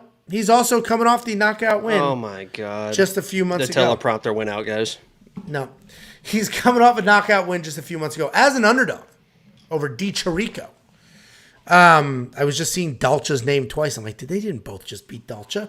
Anyway, Punahele, he is a Division 3. Is that a Burt MMA shirt? What is that? Oh, it's Burt Macklin. I was like, what the hell is that? I just saw Burt. I was like, what the hell is going on here? I bought some high school kids merch. Yeah, I'm all set. Unless it's like, all donations go to whatever therapy that kid needs. Punahele Soriano is a D3 All-American wrestler. Legitimate credentialed wrestler. He's got incredible power in his hands, and he can be a fluid striker. Those are all the good things. The bad things are, although he's a very good wrestler and has actual wrestling credentials, unlike Jakey Boy over here, he has been taken down 13 times in 6 UFC fights. 13 times in 6 My UFC favorite part fights. about that was that you looked over just waiting to see what I was going to do. I just wanted to see. And he can be a bit first round or bust with the striking, but his power is absolutely incredible. When he offensively wrestles, it is there. We know that. But he can be taken down. I don't think wrestling is going to matter too much in this because he doesn't offensively wrestle as much as we'd like. And he's fighting Roman Kopylov, who's a professional kickboxer, or at least was at one point. He's a low output guy who does pick his shots. He tends to throw one strike at a time, but then he'll settle in. He'll start bobbing, weaving, and start putting together some combinations. In both of his UFC losses, he was taken down with no real answer. But then in his wins, he looks spectacular. He's got incredible power. His striking is fluid. He's a professional kickboxer. And he looked great, especially in that Di Chirico with that late stoppage knockout. Yeah, he beat the shit out of that guy. Yes. And he was an underdog in that fight, as he is here. Listen, Punahele has more ways to win this fight if you factor in the D3 wrestling. If it's straight striking versus striking, Roman's going to be the better striker by far. Punahele's going to have more raw power. Then Punahele has the wrestling. He's probably the pick, right? Slight lean towards him to be the pick because he has more ways to win this fight. But if this is a kickboxing match, then Roman blows through him. He's literally a professional kickboxer. Just as if this was a wrestling match, Punahele would blow through Roman. So I'm going to pick Punahele here because he has more ways to win this fight. But Roman is an incredibly live underdog on this card. He's got great power. He's got great striking. And I can't always trust Punahele to go out there and do what we want him to do. That loss to Brendan Allen. Brendan Allen outstruck him. He outstruck him. Punahele was the better wrestler, not jiu-jitsu, but better wrestler and had more power, and he was just pitter-pattered for 3 rounds. And that could happen here again. So Punahele's the pick. Do not bet on him. I'm not betting on him. I think there's better spots to have. What do you think? No, I mean, that breakdown was pretty much everything I was going to say. The only caveat that you didn't mention was, will Kopylov come in and maybe he wants to wrestle, right? Because he is a Dagestani guy. I know he's not one of those Dagestani wrestlers, but he does train at camps with very heavy wrestling type people. So he has pretty good takedown defense. But as Angelo mentioned, once he's on the ground, he does struggle there. I think his takedown defense is good enough against Soriano's offensive wrestling. If Soriano was going to offensive wrestle, which, as you mentioned, I don't think this is just like we're trying to get Abdul, Razak, Alhassan, if he uses judo, he might win. I don't think that Soriano's going to come in and use wrestling, but he is such a bad defensive wrestler that maybe Kopylov is like, you know what? I know how to wrestle. This guy can't defend a takedown and save his life. Maybe I'll just make my life easier. And I will offensive wrestle this guy because I've seen him getting taken down time and time and time again. So that's kind of the wild card here. We don't know how Kopylov is going to play this. But as you mentioned, if this is a kickboxing match, I don't think Soriano wins that either. So I'm on the Kopylov side here. I think he's the better striker. I think he might even be the better wrestler unless Soriano's able to maybe get him down. But I think Soriano is going to, rely on his power. Hope he can find that shot. If he can, he definitely could knock Kopylov out. But Kopylov is also a very tough dude. That dude's a dog. You've heard DC talk about it. I think in this last fight, DC was like, I saw this dude in the elevator. He just like mean mugged me, was just dogging me. He's like, that dude is terrifying in and outside the octagon. I just feel like I have to trust. I can trust Kopylov more. I can't trust the Punahele at this point. And I love my Hawaiians, bro. If you guys have been watching this channel for a long time, I absolutely love there is hardly anyone tougher in the world than Hawaiian. So I don't know if Kopylov's going to finish Soriano, but I just can't trust Soriano, man. I just cannot trust Soriano up to this point. I think he's going to lose a kickboxing match. I got to go with Kopylov here, and I think it's pretty good value as the underdog. I think he's the better striker in a mostly striking match. Couple of hints for the OGs there. I mean, if you think he's going to win, then yeah, that's solid money, right? If you're like, yeah, it's a 50-50 fight, then no, don't. Leave it alone. But if you genuinely think he's going to win, then you get some solid money there. You're going to play him in DraftKings at $7,700? I worry a little bit because of Soriano's toughness, right? And Kopylov, as you mentioned, can be low volume. Once he gets in the flow and really starts blasting kicks, that's when he's at his best. But sometimes it really does keep him, it takes him a little bit to get going. And maybe he's shy a little bit because of Punahele's power. So I want to play it, but something's telling me not to. You know what I mean? So. Sure. No, I hear you. Yeah, I think Kopylov's definitely better value at $7,700 than I think Punahele is at $8,500. I'll probably fade Punahele this week and just leave him off. And he's a very talented guy. If he comes out there and takes Kopylov's head off, takes him down, beats him up, none of those things would be surprising. I just don't necessarily trust him to get that done. You think he looks like Chase Hooper? He had his hair like it was like super curly and all grown out in his last fight. He really did look like Chase Hooper. What the hell was that? A little bit. I've had the wrong template going this entire time from our call-in live stream, so I just flipped it to what it should have been this whole time. Embarrassing. Sorry, guys. I try my best to keep this professional, but I think we got to run this back. There's two of us, so I think we got to run the whole thing back. Let's start over. Let's get it going. First up, so yeah, Monkey Knife Fight Strickland 64-53. I think it's a more and more. I think this fight goes a little bit. We mentioned they're both really tough. Roman's a low volume guy, but 53 strikes is not that many. Again, these are total strikes, not just significant strikes. So I think it's a more and more situation. These are pretty low numbers for two guys that are just going to stand there and swing at each other the whole time because I don't see them doing much grappling. Do you agree with that Monkey Knife Fight line? What'd you say? More? More, yeah. Oh, I worry. Okay. Well, I like that. And if you like it as well, go to WeWantPicks.com/MKF and they will instantly match your deposit. You give them 20, they'll give you 20. Give them 100, they'll give you 100. Take that very free money. Play some of these lines. WeWantPicks.com/MKF. Next up, at UFC Vegas 67, we have the new co-main event of the evening. We lost what was the lock of the century. And now we have this. This was an undercard fight, or maybe it was a main card fight, but it moved its way up to the co-main spot. We have Dan, 50K Ige, 15-6 overall, 1-4 in his last 5. He is on a 3-fight skid. And he's taking on Damon Jackson, 22-4 overall, 4-1 in his last 5, riding a 4-fight win streak. This fight is interesting because this line is yo-yoing like crazy. Dan Ige opened as a plus 140 dog. On Sunday, he was a minus 140 favorite. And now he's down to minus 116. Because what's happening minus here, 170 right now. Minus 170 right now. Holy I'm crap, just kidding. dude. Nah, it's just a joke. Oh, relax. I was going to say, I did this at noon. It's exactly 116 still. Yeah, so because what's happening here is people are looking at the fight and they're like, wow, Dan Ige is 1-4, but look at who he lost to. These are incredible fighters. This is an incredibly tough slate, and he's a very good guy. Let me bet on him when he's an underdog. Let me get that underdog money. Then people do that. He moves to a favorite. People go, wow, Damon Jackson as an underdog. He just knocked out Pat Sabatini. We've seen him out-grapple people. He's he's relentless with the grappling. First of all, look at the hairline. How old is this picture? Good for Damon Jackson. What are you saying? Damon Jackson's basically bald right now, and on this, he's got a nice little fluffy head. I see what you're saying. Okay. Because this is his second stint in the UFC, so this must be from the first stint all the way back in the day. Anyway, people see Damon Jackson, they see his recent win streak and what he's doing, and they see underdog money, and then they bet on that. And this line is bouncing back and forth. We talked about an arbitrage bet earlier. You could potentially get arbitrage money on here. If you got Dan Ige in the opening plus 140 line, you might be able to get Damon Jackson at plus money before this week is up. Because even I have picked Damon Jackson to win this fight. Dan Ige is a very good striker. Dan Ige's got some solid wrestling in BJJ as well. Underrated.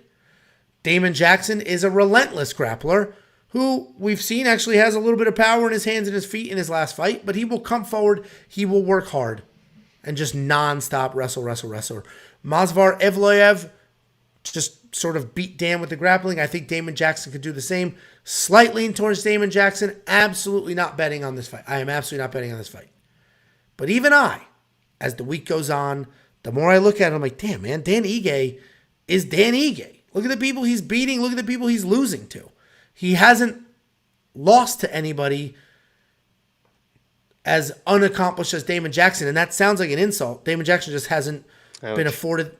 He just hasn't been given the opportunity to. This is the highest ranked opponent he'll ever fight. If he beats Dan Ige, fighters like that.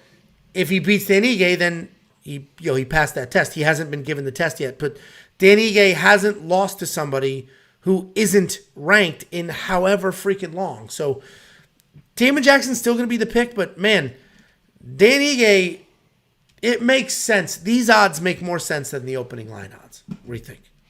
Yeah, I agree. And let me first preface this by saying, honestly, on this fight, you probably shouldn't listen to me, right? I'm very biased in my fight aspect hatred of Damon Jackson, and that's not like an actual hatred for Damon. I think he's a great guy, great family guy or whatever. But he beat my guy Pat Sabatini.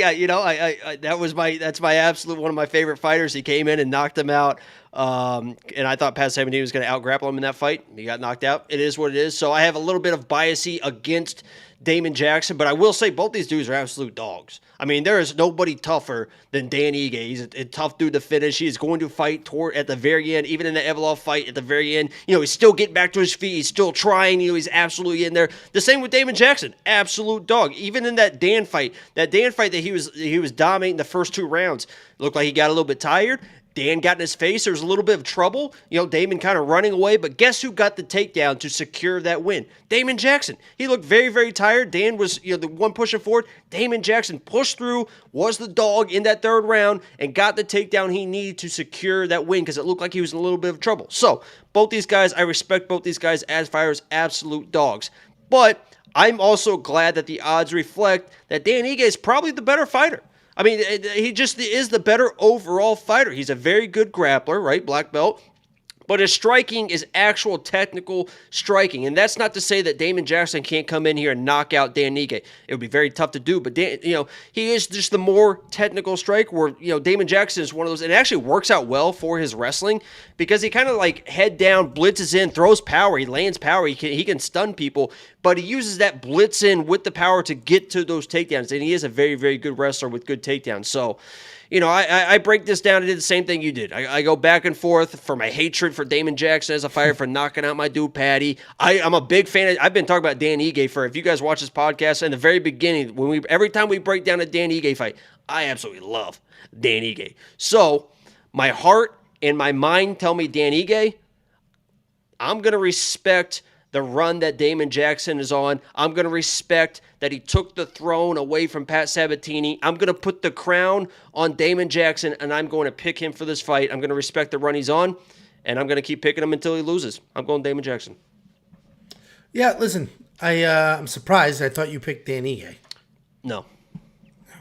Yeah, I mean, it'll be an interesting fight. I'm looking forward to this. I'm not going to bet on it. This is too close of a matchup.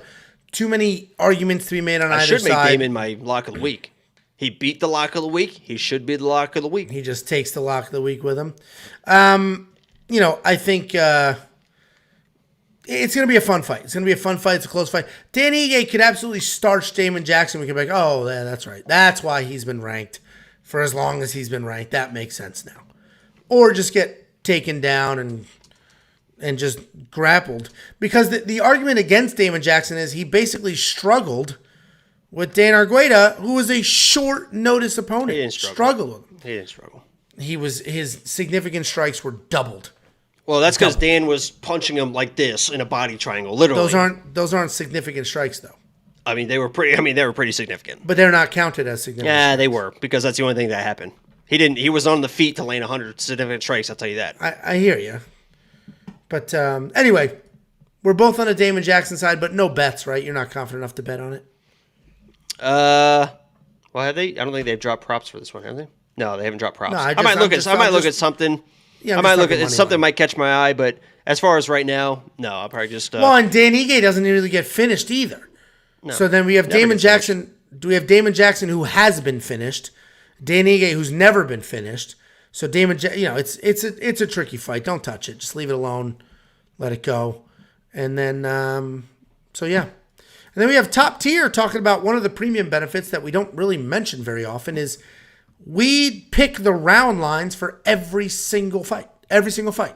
We'll take the round line and we'll pick them. And Top Tier is saying your guys' round props on the website subscription, so premium membership, are pretty accurate. It's almost won me some big money already. It's almost won you money. Ouch. Man, I wish you didn't pin that. Wait, what did I just read? Anyway, we take every single fight and we hit the rounds. More or less, higher, lower, whatever the hell it is. And I don't talk about that enough because that is there and you could definitely I didn't even know we did that. So with that. We do that? Yeah, we. Absolute joke. DraftKings. Damon Jackson at $7,800 I think is a pretty good, solid play at $7,800. Because if he wins, he's going to score a ton of points even without a finish, just with takedowns and control. Because he's not going to win a kickboxing match. So I think that's probably worth it. And Monkey Knife Fight Strike Line 73 to 47. I'm going to leave that the hell alone. You agree? Yeah, go ahead. Okay. Talk your talk. Next up, I'm talking. Next up, at UFC Vegas 67, we have the new main event of the evening. Nasruddin Imavov is now taking on Sean Strickland. And one of the most disrespectful things they did is Nasruddin Imavov is no longer the first name. They swapped it. They do it by ranking. That's how they determine whose name is now first. It's Sean Strickland's card? It's Strickland versus Imavov. And it's like, come on, man. That's not fair to him. I get it. It's literally by ranking. There's no subjectiveness about it. But still, it was Imavov's card for months. You're just going to take it away from him? Anyway, this all was put together on Monday is when it was officially announced. So pretty short notice for Sean Strickland. He does strike me as the type of guy who's always training, but let's think about it. The dude's coming off a loss less than a month ago, 3 weeks ago. He's coming off a loss. We had the holidays. I imagine he didn't plan on a quick turnaround, so he drank, ate, hung out. Ooh, and it's a short notice. Wild accusation. I'm saying it as a normal person, not as a degenerate. Well, it's the I holidays. Don't drink. So you don't put anything in your body that shouldn't be in your body? Nope. All natural. Okay. Sure. Can't argue that.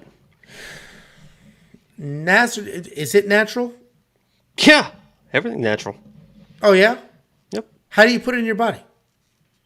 Chew it? You chew it? I mean, everything's natural, so everything that goes in my body is very, very natural. You work with the actual, like, how it is naturally, or it's modified for very you? Natural. Very natural. That's what I thought. So after it's modified, and re-engineered, then you'll consider it. Absolute joke. Huh? I don't know if we're talking about vitamins, right? Sure. Fish oils? I do fish oils. You do fish oils? Yeah, big fish oil guy. Well, looks like it. Olive oil. Pretty oily. Nasruddin Imavov, 12-3 overall, 4-1 in his last 5, riding a 3-fight win streak. Taking on Sean Strickland again, short notice, 25-5, 3-2 in his last 5. He's coming off the decision loss to Cannonier last event 3 weeks ago. That's back-to-back losses for him. And this fight is at 205 instead of the 185, which is totally fine because Nasruddin Imavov is big. He's a big-ass dude for this weight class. Disagree with the language. Imavov's a good grappler. He doesn't stop coming forward. He can strike. He can counter-strike. He's got a solid striking differential of more than 4-2. You can say 2-1, but I like to do the actual numbers because that tells you the volume as well. He is primarily a grappler, but he has showcased his striking improvements recently. He's coming off that win over Joaquin Buckley. He dominated the first 2 rounds. He did fade in the third, and this is what everybody in the comment section, this is what I don't get. Everybody's like, aren't you worried about Imavov's cardio? Strickland can push a pace. Strickland can come forward. This is 5 rounds. You couldn't even go 3 with Buckley. Here's my response to that. Couple of things. One, you can't talk about Strickland's cardio in this fight. We don't know what it's going to be. The dude wasn't in good enough shape to cut to 185. We have no idea what his cardio is going to be. It's just short notice, and it's 5 rounds. So I'm not going to play on that cardio thing. The second thing is, I wouldn't say that Imavov completely gassed in his last fight. Buckley just poured it on, and Buckley is not Strickland. Strickland does not come forward like Buckley does. Strickland is like just a steady forward. He's a steady forward. He is not just a blitz berserk forward like Buckley is. Remember Fantasia? Is it Fantasia? It was Fantasia. With the dancing brooms and stuff? Yeah, Mickey Mouse did it. Yeah, with the buckets and stuff. What a great movie, huh? It was very bizarre. Anyway, and I'm not disparaging Strickland's cardio. I'm saying the narrative of Imavov has no cardio is coming from 1 round in 1 fight where the pressure on the other side was relentless. Show me another fight where his cardio was trash. So I'm not going to chalk up Imavov's cardio to being trash. And without having to cut all the way down to 85, he is very big. That may help him as well. Anyway, Sean Strickland. We know how Sean Strickland fights. Tons of jabs, phenomenal jab, very good takedown defense, and just consistent forward pressure. Not relentless forward pressure, just consistent forward pressure. Punches, punches, punches, no real kicks. We have seen him work in takedowns. He did that against Uriah Hall. Should have done that against Pereira. Didn't. Was flatlined. And he is coming off that loss to Jared Cannonier where I originally, when this fight was made, I originally was like, I think Sean Strickland wins this fight. Like I immediately was like, let me do my notes, whatever. I had Strickland winning. And then I texted you. I was like, Strickland wins this fight. And you're like, no, he doesn't. I was like, what are you talking about? Didn't we just think he won the Cannonier fight, or wasn't that super close? And you're like, watch it again. And I watched it again. It's like, okay. All right, I get it. He's not what he was before the Pereira knockout. Okay. He's not what he was before that Pereira knockout. Before the Pereira knockout, he came forward, trusted his chin, just threw with insane volume. Since then, you could tell he's a little more, please don't flatline me. This is a quick turnaround, 2 losses in a row, coming off the holidays. I got to go with Imavov here, and I think you get some really good money on him at -109. What do you think? Yeah, I jumped on at plus 100. I don't think you're going to see that again. That's why you got to become a premium member, because I put that for the premium members. Here's 2 things that we know for sure. One, even coming off short notice, holidays, whatever it is, Sean Strickland, cardio is not going to be an issue for Sean Strickland for 2 reasons. One, all he does is spar. I mean, it's not like he's never out of training camp. He literally is sparring every single day. So he is going to be ready, even if the weight's up. I mean, not being able to cut down to 185 is a lot different than not being fight ready, right? He's fight ready. He's been sparring. He spars every day. But the weight cut in 5 days, you know, I'm sure he was like, I could do it if you want me to, but can he? And Imavov, being a bigger guy, is probably like, okay. Number 2, he doesn't get tired because he really doesn't do anything. I mean, the guy, even when he is fighting at his best, it is not big power punches. It is not a bunch of big movements. It is just high guard, just boom, bump, throw the jab, little 1-2, dun. And he doesn't do a whole lot. So that's why his cardio is so good, because he doesn't need explosive movements to win fights. He just, as you mentioned before, previous Strickland, he just pushed forward, bump, and he just breaks you down. The jab, just breaks you down step by step, and that's why his cardio is so good. So I don't think his cardio is going to be an issue in this fight, and I don't think Imavov's is as well, because of the fact Sean Strickland now, I think he's was overrated to start, right? That's why Alex Pereira was my lock of the week against him. I was like, Alex Pereira was an underdog versus Sean Strickland. And now you think about it and you're like, oh, well, that seems crazy. At the time, I was saying it was crazy. I could not believe this dude was an underdog. And I'm saying it right now. I couldn't believe that Imavov is an underdog against this guy that is now a broken fighter. Alex Pereira changed this, man, and you saw it in the Cannonier fight. He is not the same fighter. He would just walk people down, and didn't care what was coming back, and would throw his volume and break people down. He doesn't do that anymore. The reason he lost the Cannonier fight was because he was not active enough. He thought he was doing enough. He was not doing enough to win that fight. And the same thing's going to happen in this fight. He's going to be tentative to Imavov's power. Imavov has a lot of power, especially now it's at 205. He's going to be carrying that even better. He's not going to be able to walk him down. It's going to be Imavov controlling the pace, and that is bad news for Sean Strickland. Imavov's going to be in his face. He's going to fight his fight. He's going to be confident. You're going to see that deer in the headlight look for Sean Strickland the first time that Imavov lands that right hand, and he might start diving at legs finally because that's all he has left in the tank, because I think he's an overrated fighter. I think he's an overrated striker, and I think he gets dominated by Imavov in this fight. I am less confident in you, but I do think Imavov wins this fight. The good news is on DraftKings, they lock in pricing. Maybe it's not good news because he was a much bigger favorite against Gastelum here, but they lock in pricing. So even though Imavov has a short notice opponent, the $8,700 is going to stay there. I would say this is an I don't want to say an easier fight for Imavov than Gastelum was, but it is a much more straightforward fight. Gastelum could have come in there and maybe he was going to wrestle. I don't know. Gastelum comes in there. He does have power. He's smaller though. Gastelum should be a welterweight fighting a massive 85-pounder. But Nasruddin Imavov only has to worry about Strickland on his best day is a bunch of jabs and a bunch of rights behind him. That's his best day. That's all Imavov has to worry about. This is going to be super disrespectful, but I don't really care. The only way, in my mind, Sean Strickland wins this fight is if Imavov gets tired. I mean, that's the only way I see him win the fight. I don't see him winning striking exchanges, breaking this dude. I don't see him shooting takedowns, dominating. Because Imavov is very well versed on the ground as well. He's a very good grappler. Yeah. Very good grappler. So the only way, in my mind, and I'm a little bit biased because I've always said that Sean Strickland's overrated. The only way in my mind that Sean Strickland wins this fight is he survives the first 2 rounds, Imavov gets tired, and then he just does his little sparring session thing and is able to win a decision or maybe break down Imavov late. But you saw the dog come out. I mean, Buckley brought out the dog in Imavov, right? Imavov seems like one of those clean guys. I want to show off. I'll show Bodie. Buckley brought it to him in that 3rd round, and he responded. Buckley didn't break him down. He responded, and he still won that round. I mean, I think he still won that round on the judges' scorecard. So, I mean, you saw the dog come out of him when stuff got tough. He got just as tough as Buckley. Sean Strickland's not going to be able to bully this guy, and maybe he gets tired and Sean's able to win, but I think that's Sean's only path. Well, and first of all, great for Sean for stepping up. It's not an easy thing to do to step up on short notice, coming off 2 losses in a row against somebody like Imavov. So great for him. We all appreciate it as fans because who knows what we would have gotten. And this is a more interesting fight than the Gastelum fight for sure. So appreciate him for doing that. Unfortunately, we are picking against him.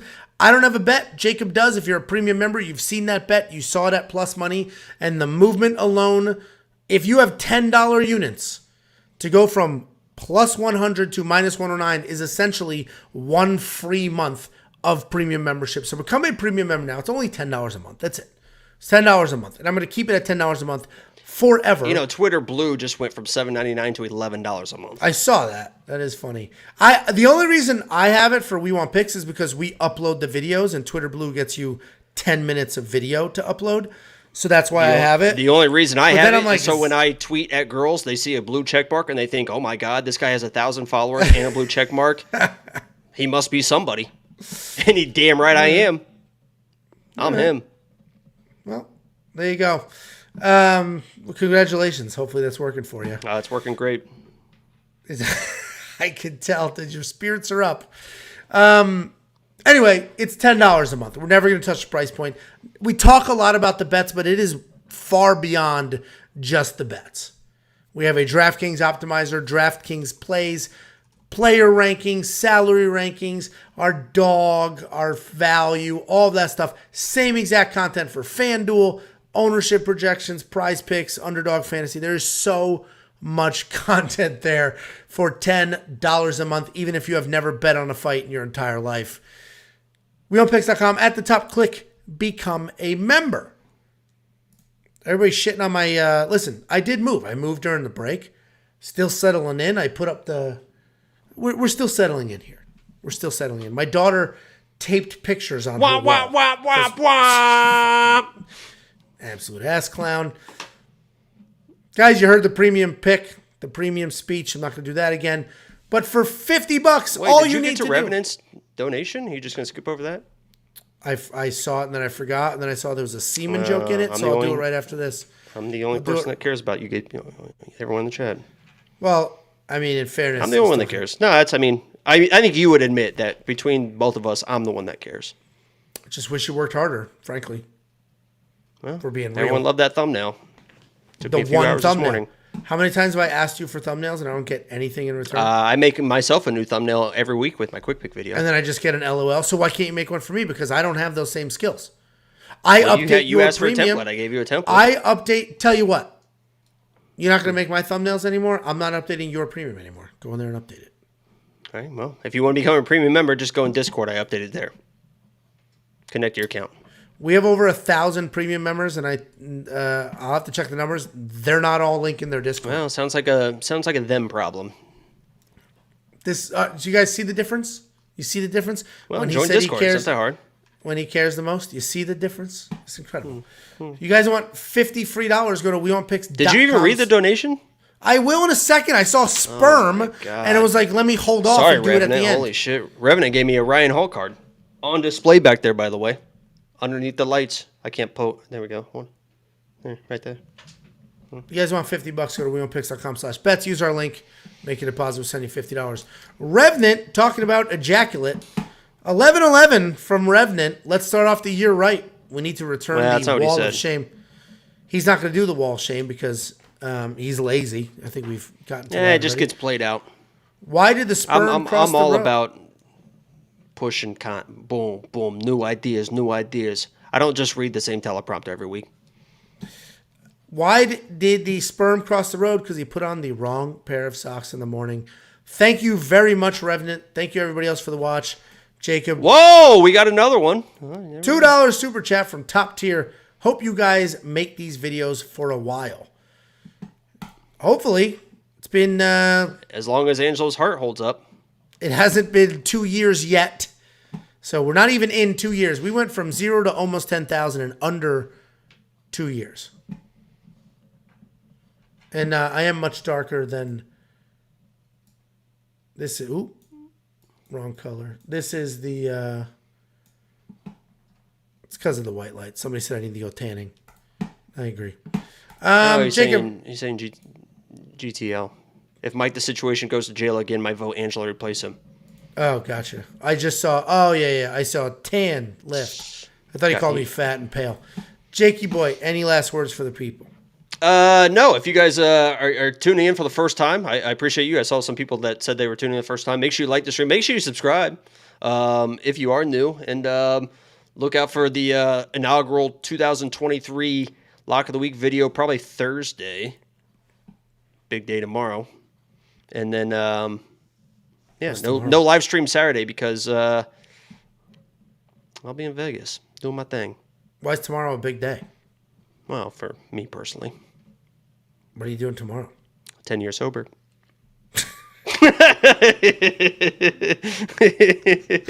Having a little cake with the dog. Congrats. Yeah, can't wait to see the token. Thank you all so much for the watch, and we'll see you the rest of this week with fresh content. So fresh and so clean.